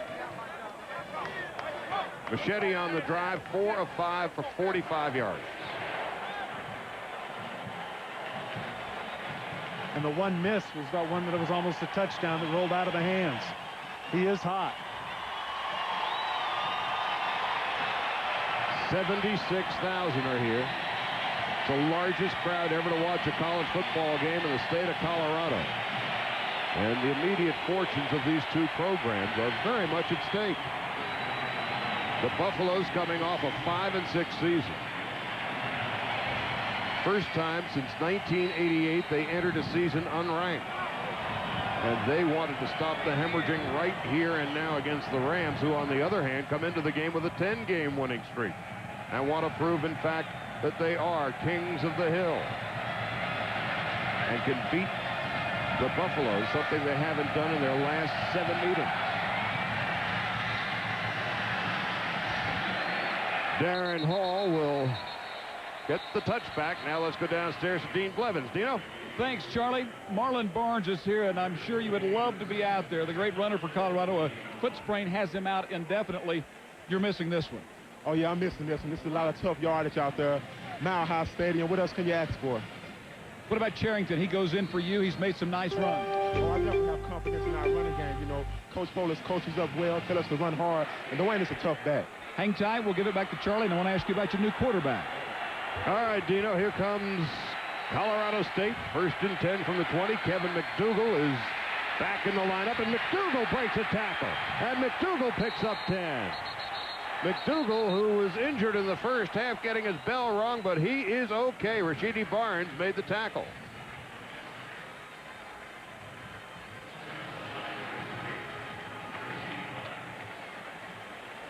Let's go back to Dean Blevins now. Dino? Marlon, Machete is impressing a lot of people tonight. Is he surprising you, and what can you tell us about it? Oh, he's not surprising me at all. I've watched him all throughout the summer, and he's definitely shown that he can step up in a game like this. He has all the attributes you can see in his personality. Good luck. Get back out soon. Okay, thank you. 2nd and less than 1. And McDougal brought down behind the line of scrimmage. Fred Jones and Justin Bannon combined to make the tackle. It is now 3rd down and about 1 yard to go. If Steve Fairchild has the courage here, Charlie, this would be a great opportunity to bunch it in for a play-action pass. Get a chance for a big one. Get Hall outside man for man. Draw the safeties up with a deep post. Because you got to assume here, hey, you know, they're just going to plug it in and go for the first. Great opportunity to go up. Frank Rice is flanked out to the top of the screen. He received a touchdown pass in the first half. Darren Hall at the bottom. Nobody behind Esslinger. Pump fake. Throwing down the sideline. Darren Hall can't get it. At the 40-yard line, a diving try, man for man with Ben Kelly. It is 4th down and 1. Well, the going up wasn't a bad idea, but it didn't come off of a play fake. McDougal was not in the backfield, and as a result, the safety is able to come back.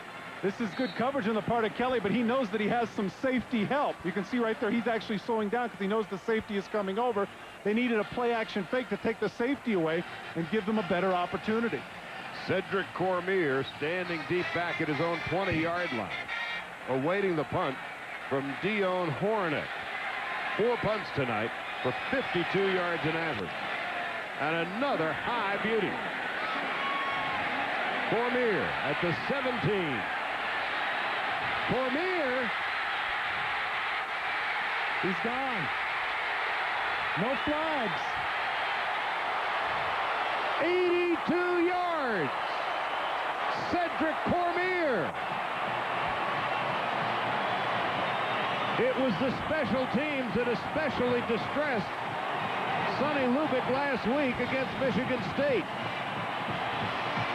And Cedric Cormier, 82 yards. And Colorado now leads at 26-14.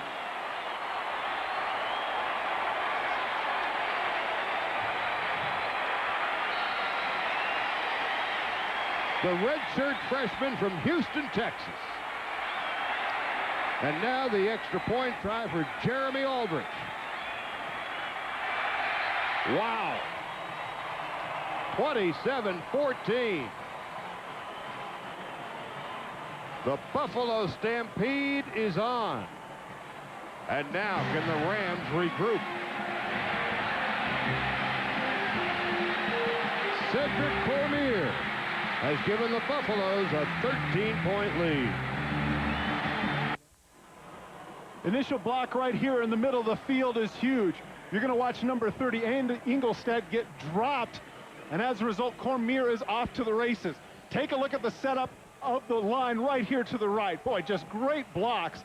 And actually, I believe Cormier goes untouched. Take a look at the blocks here, and now he's off to the races. During this game, special teams, the kick returns have been absolutely fabulous for Colorado.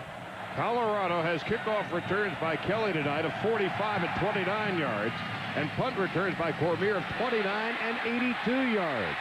So the Rams are getting killed on special teams and doing nothing with their own. Now let's go back to the studio. Here's Larry Beal. All right, Chaz, Arizona State was up 28-14 in the second quarter on Washington. Well, the Huskies scored, and then a little defense. They popped the ball loose from J.R. Redmond. Huskies recover. They're down by a touchdown. Now let's see if the Rams can regroup. Down by 13, as they were in the first half. They trailed 13-0 in the first half. Scored late in the half, made it 13-7, took the lead 14-13, and now on lightning quick touchdown scores by Colorado. The Buffaloes lead it by 13. That's Derek Ewell in motion. Here's Esslinger throwing. Sideline. Oh, it's nearly picked off. The intended receiver was Frank Rice. But John Sanders nearly had the pick. Damon Wheeler able to cut in front of Rice, and the difficulty here is that I think Rice could have had the catch. Take a look. Here he comes back, goes through his hands. Actually, there's a very catchable ball by Rice, but he gets distracted by Wheeler, and the result is a drop.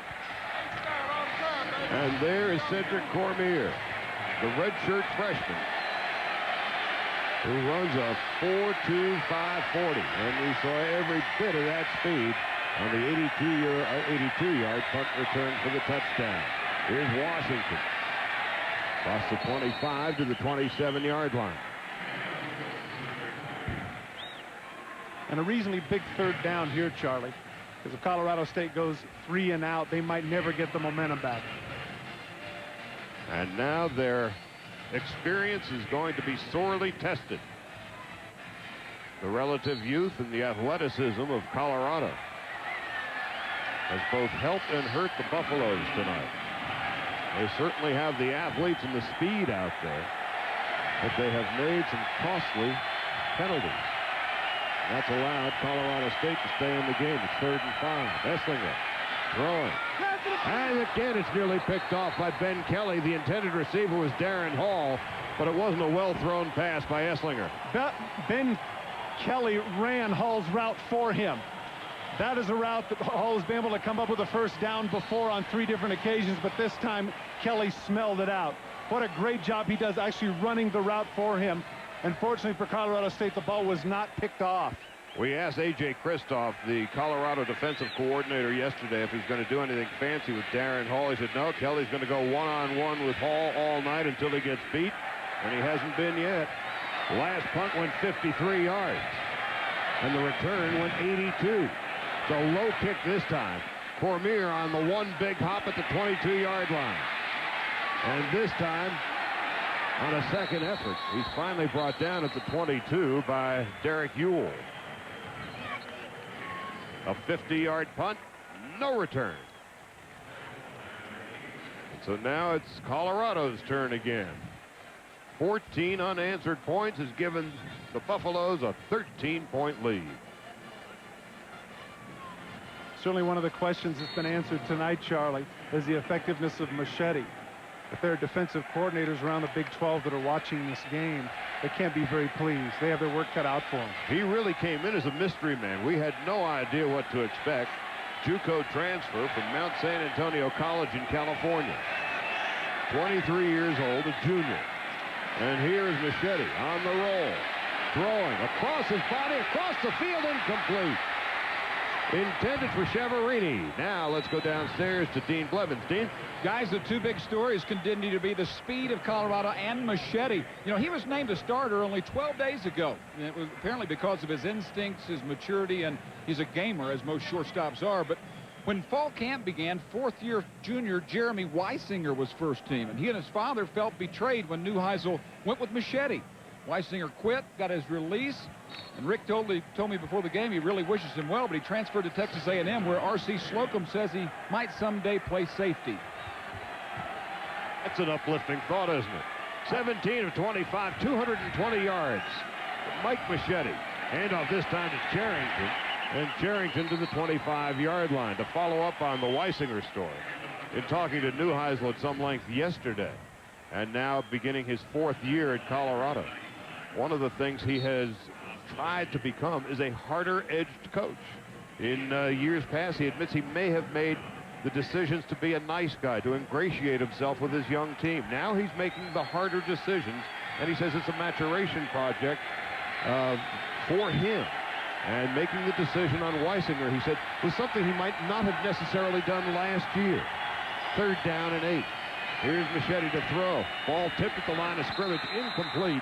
Intended for Marcus Stiggers, and there's some pushing and shoving back at the 20-yard line. Just to finish that story too, Charlie, one of the ironies of all this discussion is that in spring practice number 4, Mike Machete for Colorado was where? Free safety.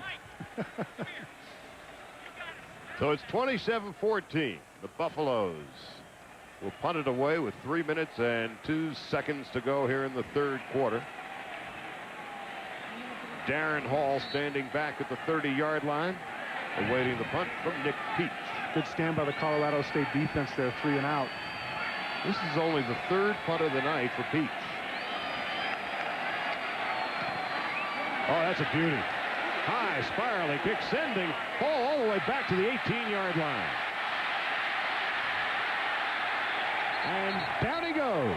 Now let's go back to the studio. Here's Larry Beal. Hey, Charlie, you got to check this out. Washington and Arizona State. We told you, here come the Huskies. Brock Ewert throwing for Gerald Harris. Popped up. Dane Looker has got it.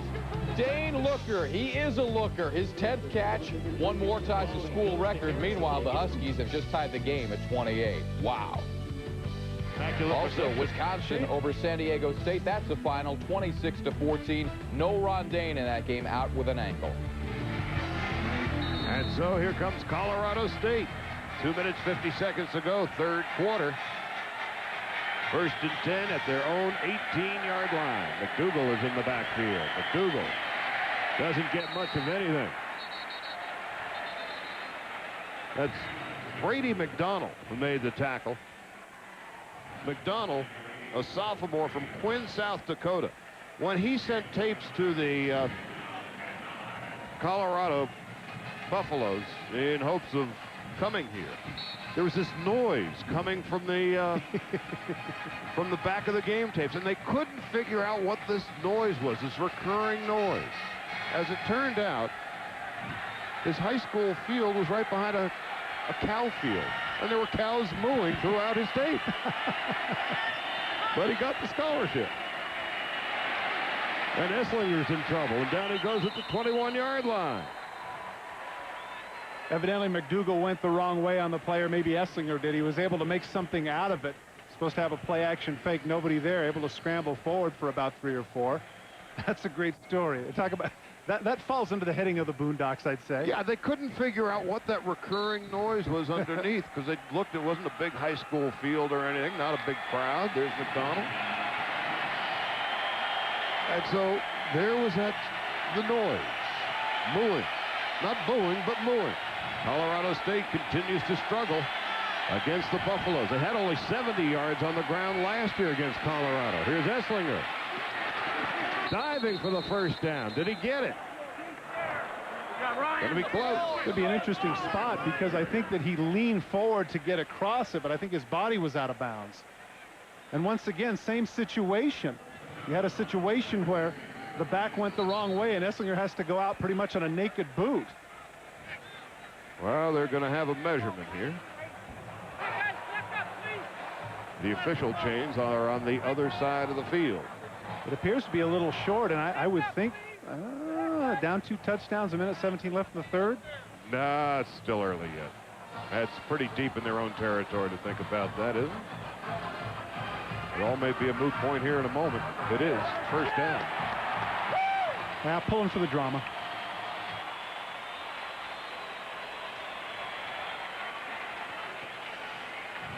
Wonder if this is a bad spot. Take a look at as he lunges forward. You'll see the tape right there. There's his right foot out of bounds right here. Clearly, that was a number of yards short. The official missed that one, unfortunately. Colorado State gets a break. Rams get a break. 1st and 10 at their own 28-yard line. Now Damon Washington is in the backfield. So it's either Washington or McDougal. Here's Esslinger throwing long, overthrowing the intended receiver, Frank Rice. He wasn't within 15 yards of the ball. Rice ran a slant, and Esslinger was throwing a corner. Miscommunication on someone's part. He zigged when he should have zagged. So Sonny Lubbock's team down by 13. Ranked 16th in the country. Riding a 10-game winning streak.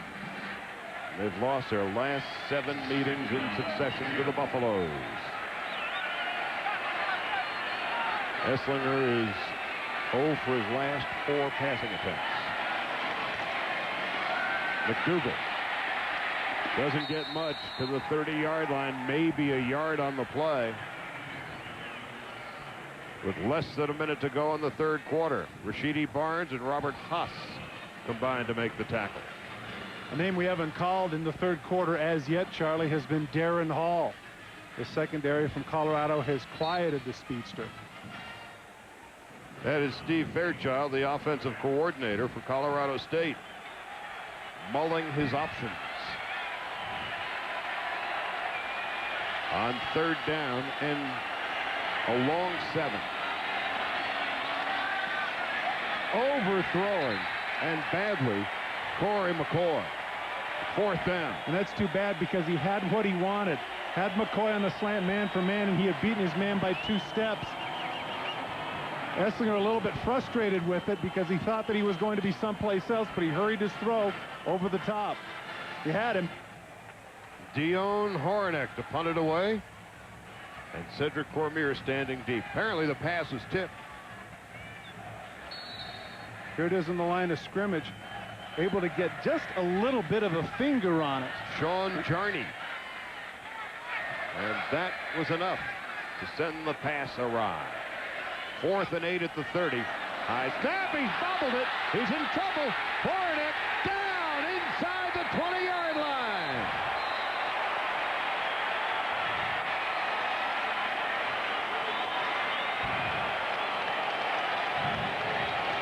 Cortland Johnson, a reserve tailback and special teamer with the tackle. And now Colorado might be able to seal the deal if they can capitalize on this play. Well, you can't be too critical of the center because in that case, the snap was about face mask high. Certainly a very catchable ball for Horinek, but he overjumped a little bit, slipped through his hands, and as often happens when the punter has to do something besides kick, he panicked. 1st and 10 for Colorado at the 19-yard line. And the Buffaloes are going to call themselves a timeout. They are sitting pretty, leading 27-14.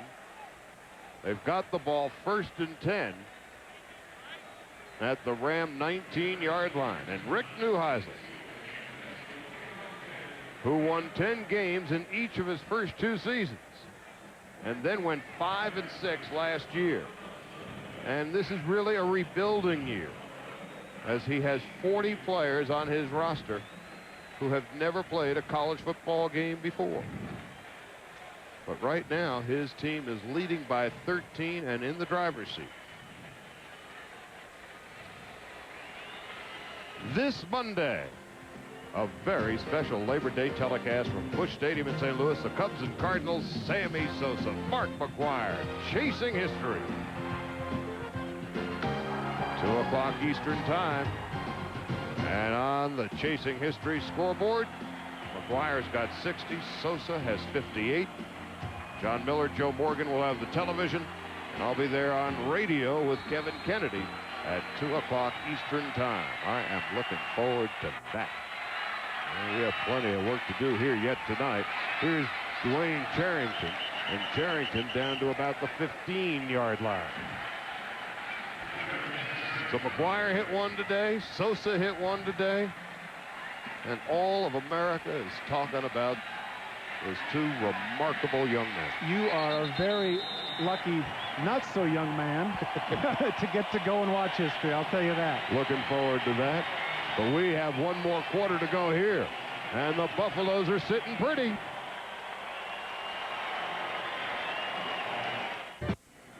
And here comes the first play of the fourth quarter. Colorado sitting pretty, leading by 13. Damon Barton inside the 10-yard line. Brought down by Jason Kraft and Eric Vaughn. You know, he mentioned the fact that he wasn't going to play too many plays. I've seen 2 carries, and both have been, what, 6-7 yards apiece. He's banged up a little bit, but he looked pretty good to me. Barton is sitting behind Dwayne Charrington on the depth chart. Marlon Barnes, who Dean Blevins talked with in the third quarter, is out indefinitely with a sprained foot. And so Colorado has not missed a beat running the ball. Barton tonight, 2 carries, 15 yards. Charrington is now back in the lineup.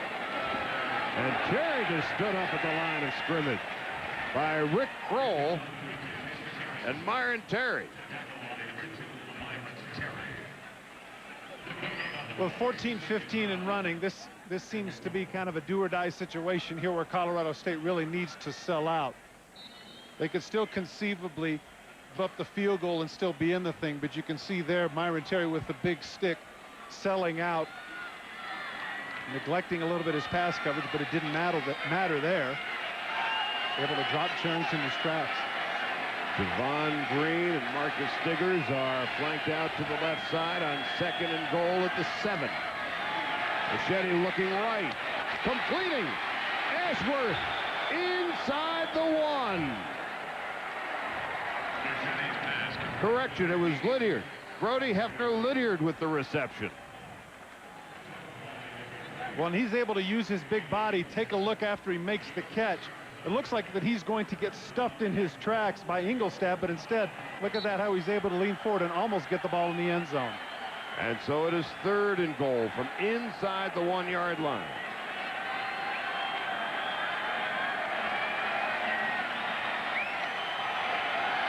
That far away.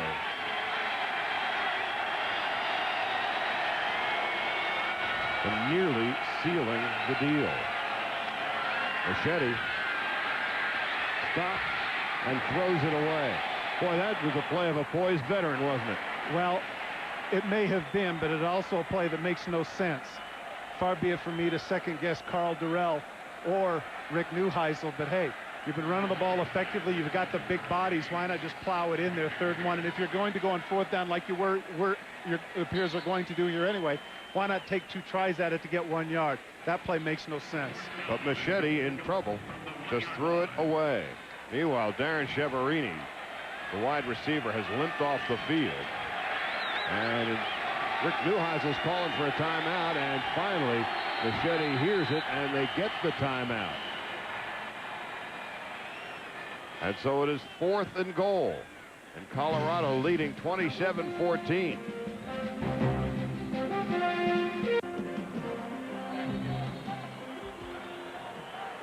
Fourth and goal from inside the 1-yard line.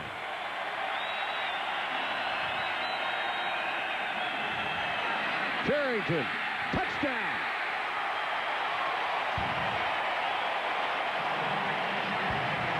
So Colorado 3 out of 3 on 4th down conversions tonight, and a big touchdown, 33-14.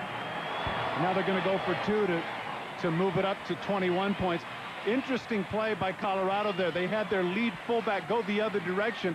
That sucked the linebackers going that way, and as a result, Charrington had a one-on-one, and with his momentum, he easily carried the defender into the end zone. Charrington, a 4th-year junior, making his first career start. He has only fumbled once in his college football career. Sure-handed, powerful runner, good moves, 15 carries, 56 yards from the touchdown. And now they go for 2. Stiggers in motion. Charrington again. Got the two-point conversion. 35-14 Colorado.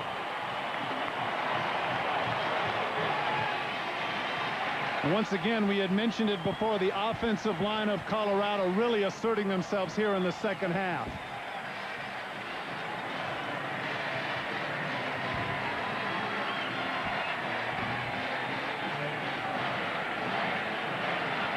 Take a look here on the touchdown. Here's the lead blocker, and so when he comes up here, you've got to be thinking that this is where it's going to go. Instead, you can see getting picked off. There he is one-on-one, isolated with the linebacker, and of course, even though the linebacker is bigger, the result is that Charrington is able to carry the backer into the end zone. Colorado with 22 unanswered points. Now Larry Beal. Larry? Well, Charlie, you got Colorado in what some would consider an upset. Another upset in the making in the desert. Jason Harris bouncing off 5-yard touchdown run, 21 straight, scored by the Huskies, who lead Arizona State 35-28. Last week, Colorado State scored the final 23 points against Michigan State. But now Colorado with 22 unanswered points against the Rams. And you get the feeling that Sonny Lubick and his team and his fans are beginning to get a complex about these Buffaloes. They thought this was going to be their year finally, to overtake perhaps the hearts and minds of the state of Colorado and their football fans. But it's been a Buffalo stampede on Lubick's Rams. Dallas Davis. The Rams need a break. And maybe they're going to get one from Dallas Davis across the 45-yard line. Now let's go downstairs to Dean Blevins. Dino? Guys, Rick Neuheisel is an avid golfer and a very good one. Told me last time he was out he shot 2 under. So I asked him to use a golf analogy to describe last season when the Buffs struggled to that 5-6 nightmare. He said, well, we're coming off a tournament where we didn't make the cut. So we regrouped our swing in the offseason, and we're eager as we head to the #1 tee. So I was startled, and I said, do you think you can win the tournament? He said, yeah. And I said, the big tournament? He says, the entire tournament. So he is pretty proud of his team, and good reason tonight, huh? Meanwhile, the Rams find themselves in the rush. Here's Esslinger throwing over the middle. Oh, it's in and out of the hands of Frank Rice at the 30-yard line. Frustrating for Esslinger because Colorado came with a blitz. They came with 7, had man-for-man coverage. Slinger put it right on the hands of Rice.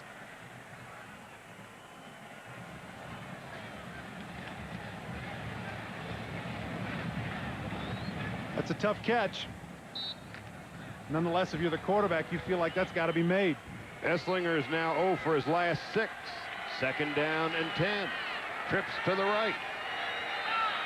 Washington the single setback. 12.5 minutes to go. Washington spins and gets nothing. He'll probably lose a couple on the play. Aaron Marshall was there, and so was Robert Haas. Colorado now starting to substitute their interior. A.J. Kristoff said that they would run in 7 and 8 people. And that's a key in the 4th quarter. Have your people fresh, and certainly Colorado is. Robert Haas, number 30. Didn't have to travel far from home. Freshman, born and raised in Boulder, Colorado. 3rd down and 11. The Rams at their own 45, and they're beginning to run out of time. Esslinger, sideline, incomplete. Hall, the intended receiver. Wheeler was a defender. Wheeler does a great job of closing on the ball. There appears to be some separation, but with his speed, he's able to bat the ball down. You see the closing speed right there, and he knocks it down. Excellent play on the part of the corner. Frank Rice, in fact, the intended receiver. Rice. And on 4th and 11 at the 45, Dion Horinek to punt it away. Fumbled the last snap. 6 punts, 51.8 yards. 22 unanswered points for Colorado. Roman Hollowell standing deep, letting it bounce out of bounds. And they will mark it at the 15-yard line. 11.5 minutes to go, and the Buffaloes are in control. The Buffaloes have earned that 21-point lead of theirs. Total offense tonight, Colorado 319 yards. Colorado State 160. 2-1 margin. Marcus Spivey is now in the backfield. But it was Charrington who got the pitch out. 16 carries for 64 yards now for Charrington and a touchdown. And the clock continues to run.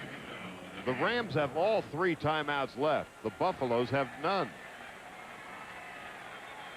And during the timeout, the Colorado Buffalo fans had the chant overrated, which of course just went the Ram fans into a tizzy.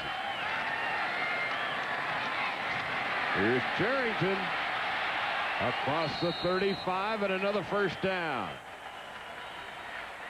Colorado State came into the game tonight convinced that they were going to beat the Buffaloes. They thought this was their time. It was their year. They had a 10-game winning streak coming in. They thought that the Buffaloes were on the downslide coming off their 5-6 season of a year ago, and how bitterly disappointed they must be, trailing by 21 points. On the other hand, here's Rick Neuheisel, who has to rebuild with a primarily youthful team, only a dozen seniors on it. But he has some athletes, and he's got a world of speed out there. 1st and 10 from the 35. And a young quarterback who has really made an impressive debut. Throwing long. Incomplete, intended again for Marcus Stiggers. Special teams have certainly been an issue tonight, critical to the success and failure in this case. Colorado and Colorado State respectively. 37 yards a kickoff return, of course the 82-yard punt return for a touchdown, the fumbled punt snap that led to a touchdown, and of course not mentioned there is the 29-yard punt return that set up a score. So the concern that Rick Neuheisel had about his special teams coming into this game, Charlie, were unfounded. Sonny Lubick had big concerns about his special teams, and they were well-founded. 2nd and 10 at the 35. Charrington, boy, he has played awfully well tonight. Eric Vaughn made the tackle.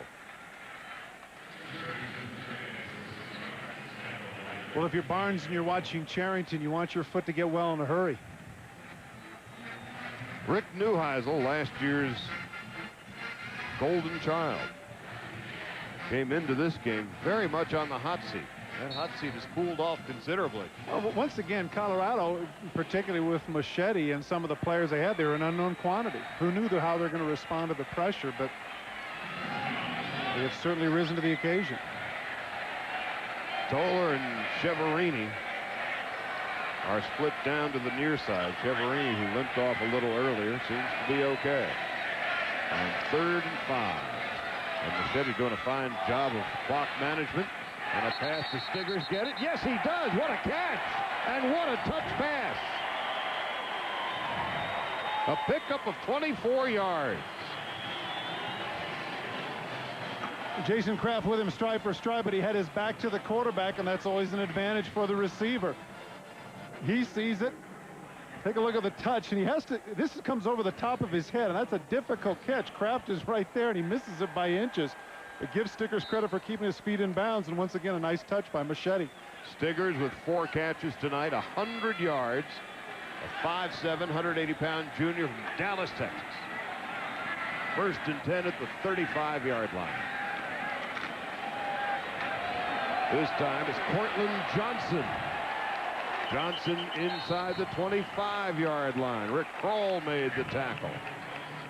And you get the sense now that the Colorado State Rams are beginning to tucker out. Kroll is slow to get up. He's okay.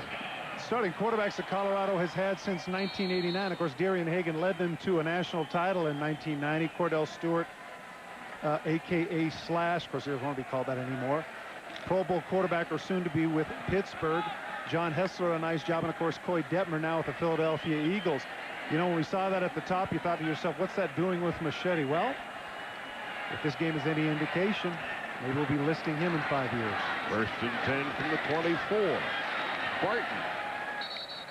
I can't help but think what Jeremy Weisinger must be thinking down in Texas at Texas A&M. He left Colorado when he was beaten out for the job by Machete.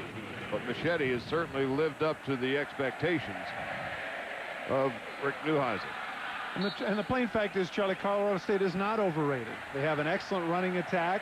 They have a great wide receiver, a solid quarterback, and a very good and experienced defense. You just have to give Colorado credit. They came out of the chute. They did everything that they wanted to do, even though they made some errors late in the first half. Colorado State comes with a touchdown and gets the lead early in the third quarter, and you think, oh, well, what's going to happen here? How are you going to respond? Carrington again to the 15-yard line. And how they've responded is with 22 unanswered points. After they were down, after they had squandered a 13-0 lead. Colorado State had come back to 14-13. You got the sense that the Rams had all the momentum in their hip pocket.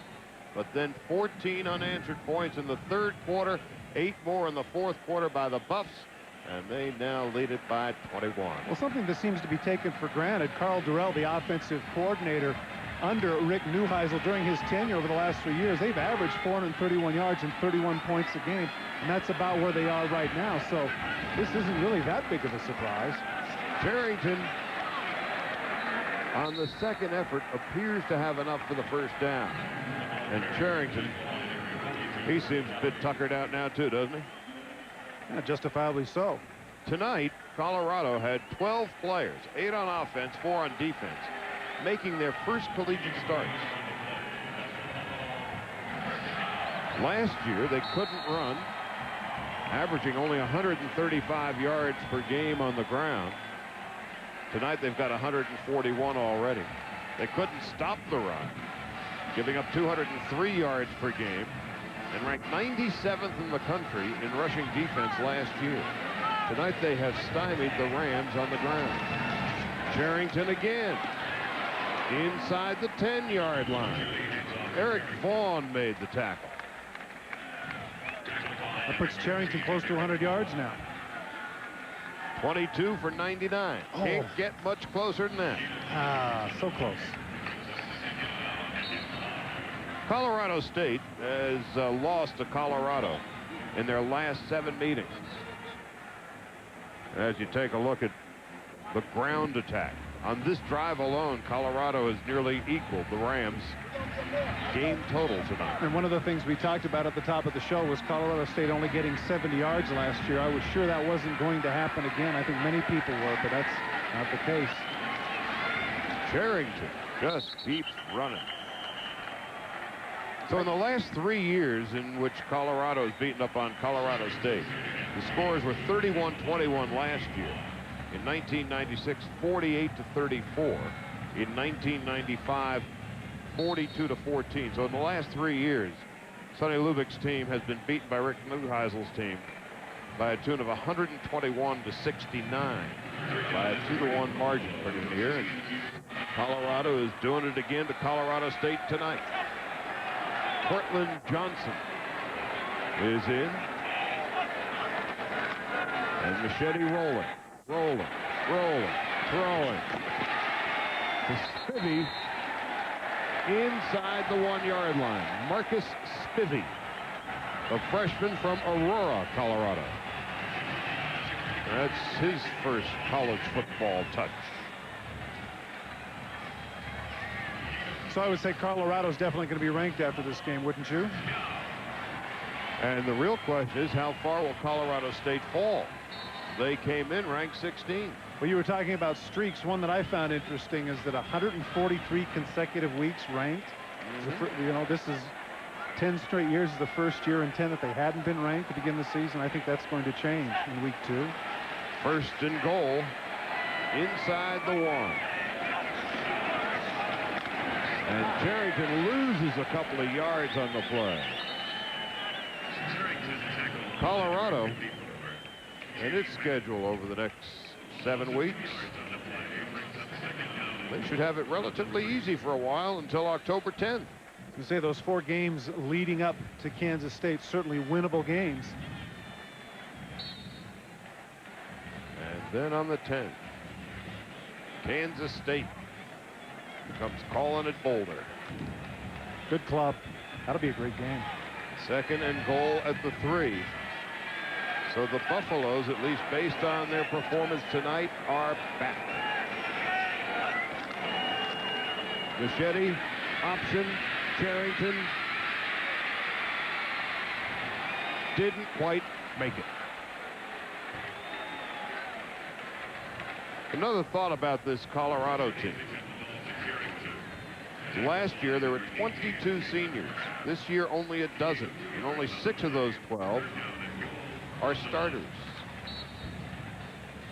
And all but 5 players have been recruited by Rick Neuheisel. So this really is Rick Neuheisel's team for the first time this year. Yeah, that's a good point. When he was going 20-4, I think a lot of the naysayers were discussing the idea that, well, sure, you know, but you're doing it with McCartney's people. Now this is his team. On 3rd and goal, Machete, Chiaverini, touchdown, Colorado. 41-14.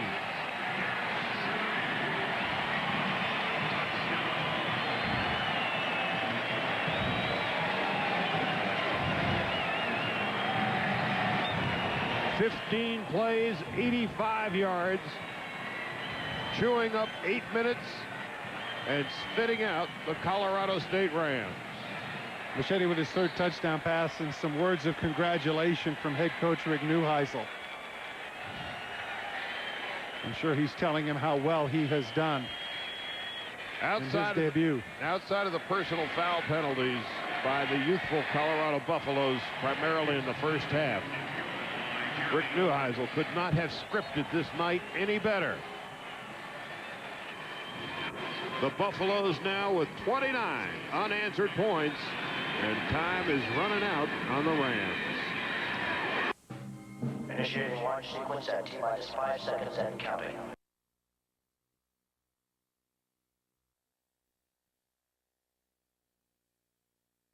They lost to Nebraska, but they have come up big tonight.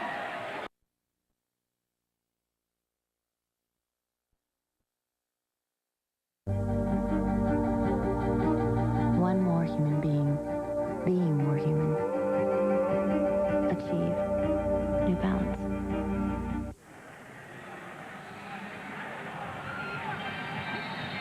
Three minutes, 36 seconds to go in the ball game in Colorado. And the hex over the Rams of Colorado State will continue. Now 8 in a row. 280 days since Colorado last played.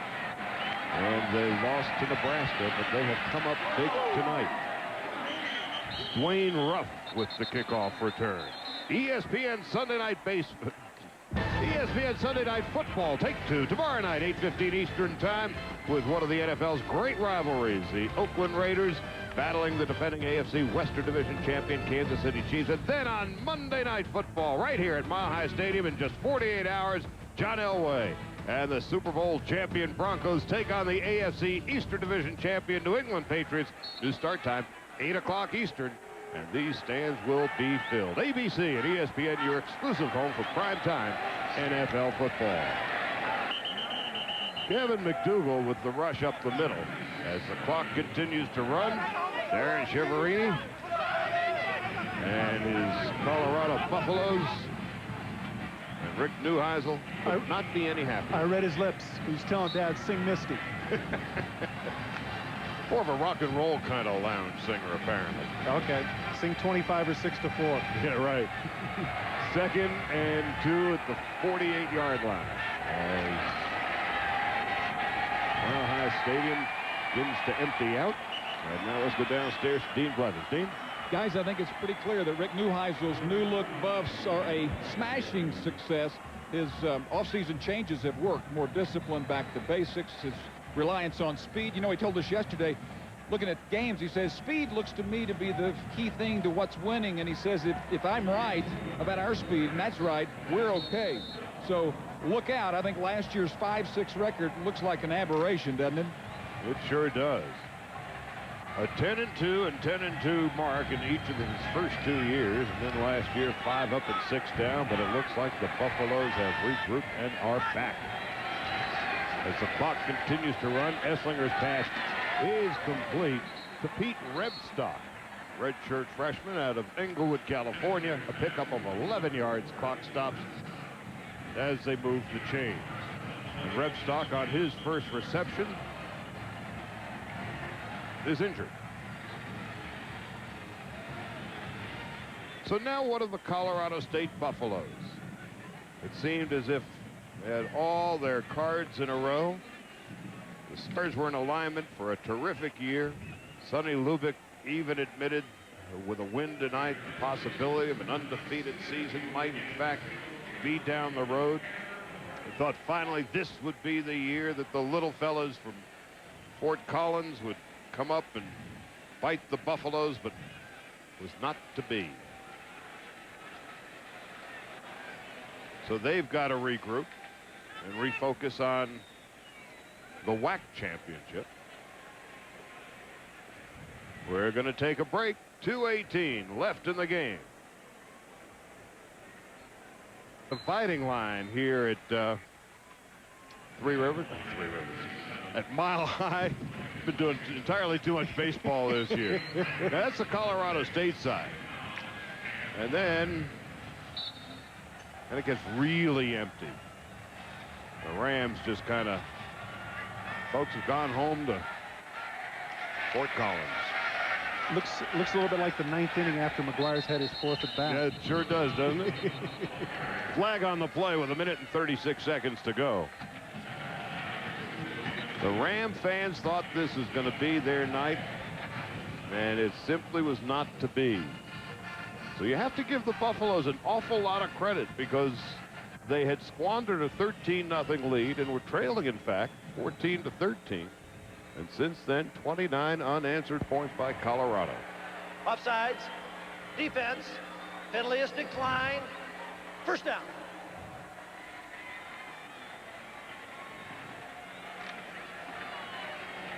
I think, though, that one of the things that Sonny Lubick has done a tremendous job with at Colorado State is that he's been able to establish resilience with his ball club. Last year they were 2-2 after September, and a lot of people were talking about how poor they were, and they went on to win the WAC title and the Holiday Bowl. So a lot of football left to play. Here's Esslinger throwing over the middle, incomplete, with 1 minute and 26 seconds to go. So now Colorado State has to regroup, and they really thought if they could win this thing tonight, they had a realistic chance of running the table.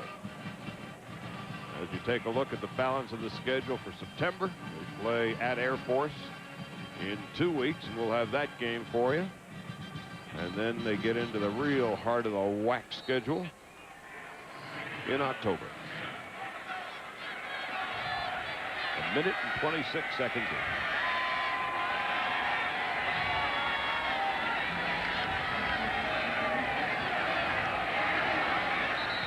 There's Dwayne Ruff.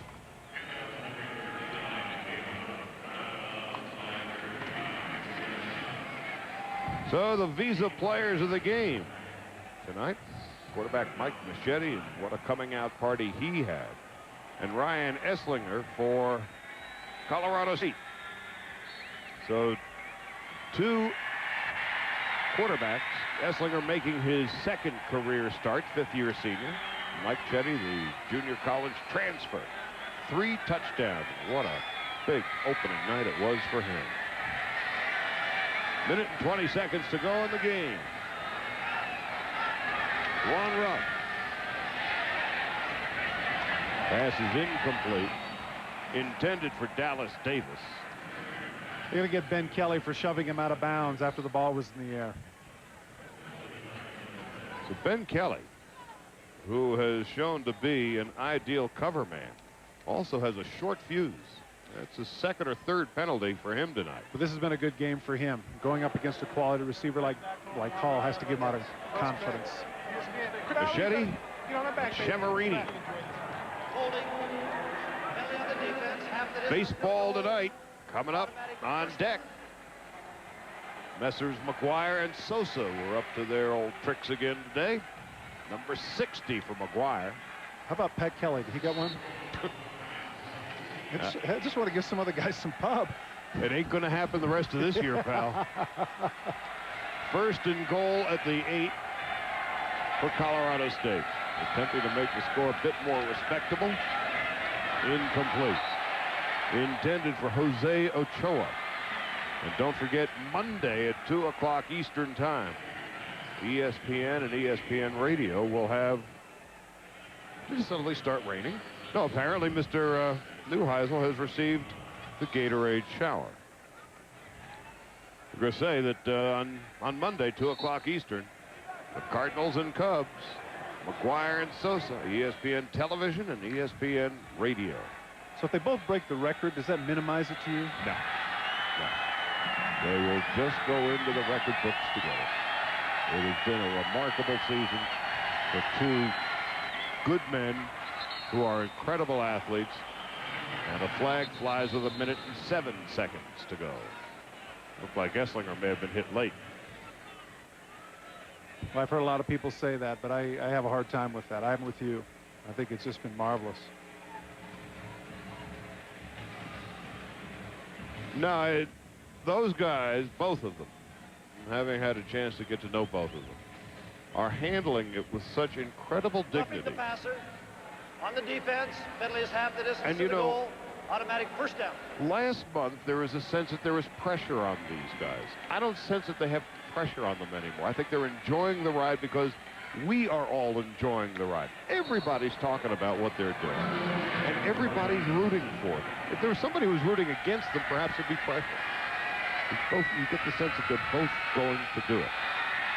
First and goal now from the 4, and here is Esslinger into the end zone, just shy of the end zone. Leon Smith is down at the 2-yard line. I think a lot of people forget that, Charlie, that when Maris was doing it, there are a lot of people that didn't want him to get it.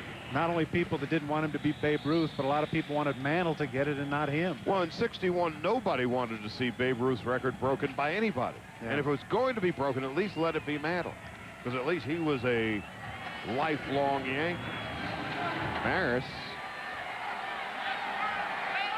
had come over in '59. Didn't make it again. And so Rick Neuheisel, coming off a very disappointing 5-6 season a year ago. Here is how Rick Neuheisel got wet. It wasn't from sweat. It was from this.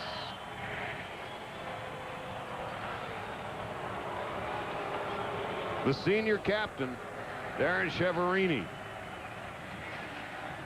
with the subterfuge. Interesting first game of the year that they would do that. It just shows the relationship that Neuheisel has with his players, that they could do that.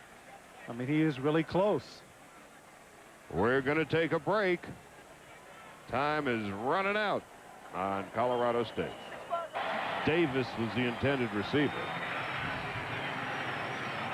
We are just prolonging the inevitable. It will be a happy trip back to Boulder and a not so happy trip back to Fort Collins. You know, not that I want to dwell on this too much because I know it's something that's been really untouched. But I mean, that record has lasted 37 years. I mean, it's not as if they're breaking some newly established thing. So if two guys do it, I think it's great. Oh, it's just been great for the sport. It's one of those happy stories that makes everybody feel good. 4th and goal at the 2, and they're not going to make it. And that is how the game has ended. Colorado with a resounding win over Colorado State, 42-14. It was the special teams that really hurt the Colorado State Rams tonight. Colorado 42, Colorado State 14, 29 unanswered points for the Buffaloes to win it. For Todd Christensen and Dean Blevins, Charlie Steiner saying goodbye from Denver. This has been a presentation of ESPN, the worldwide leader in sports. Baseball tonight on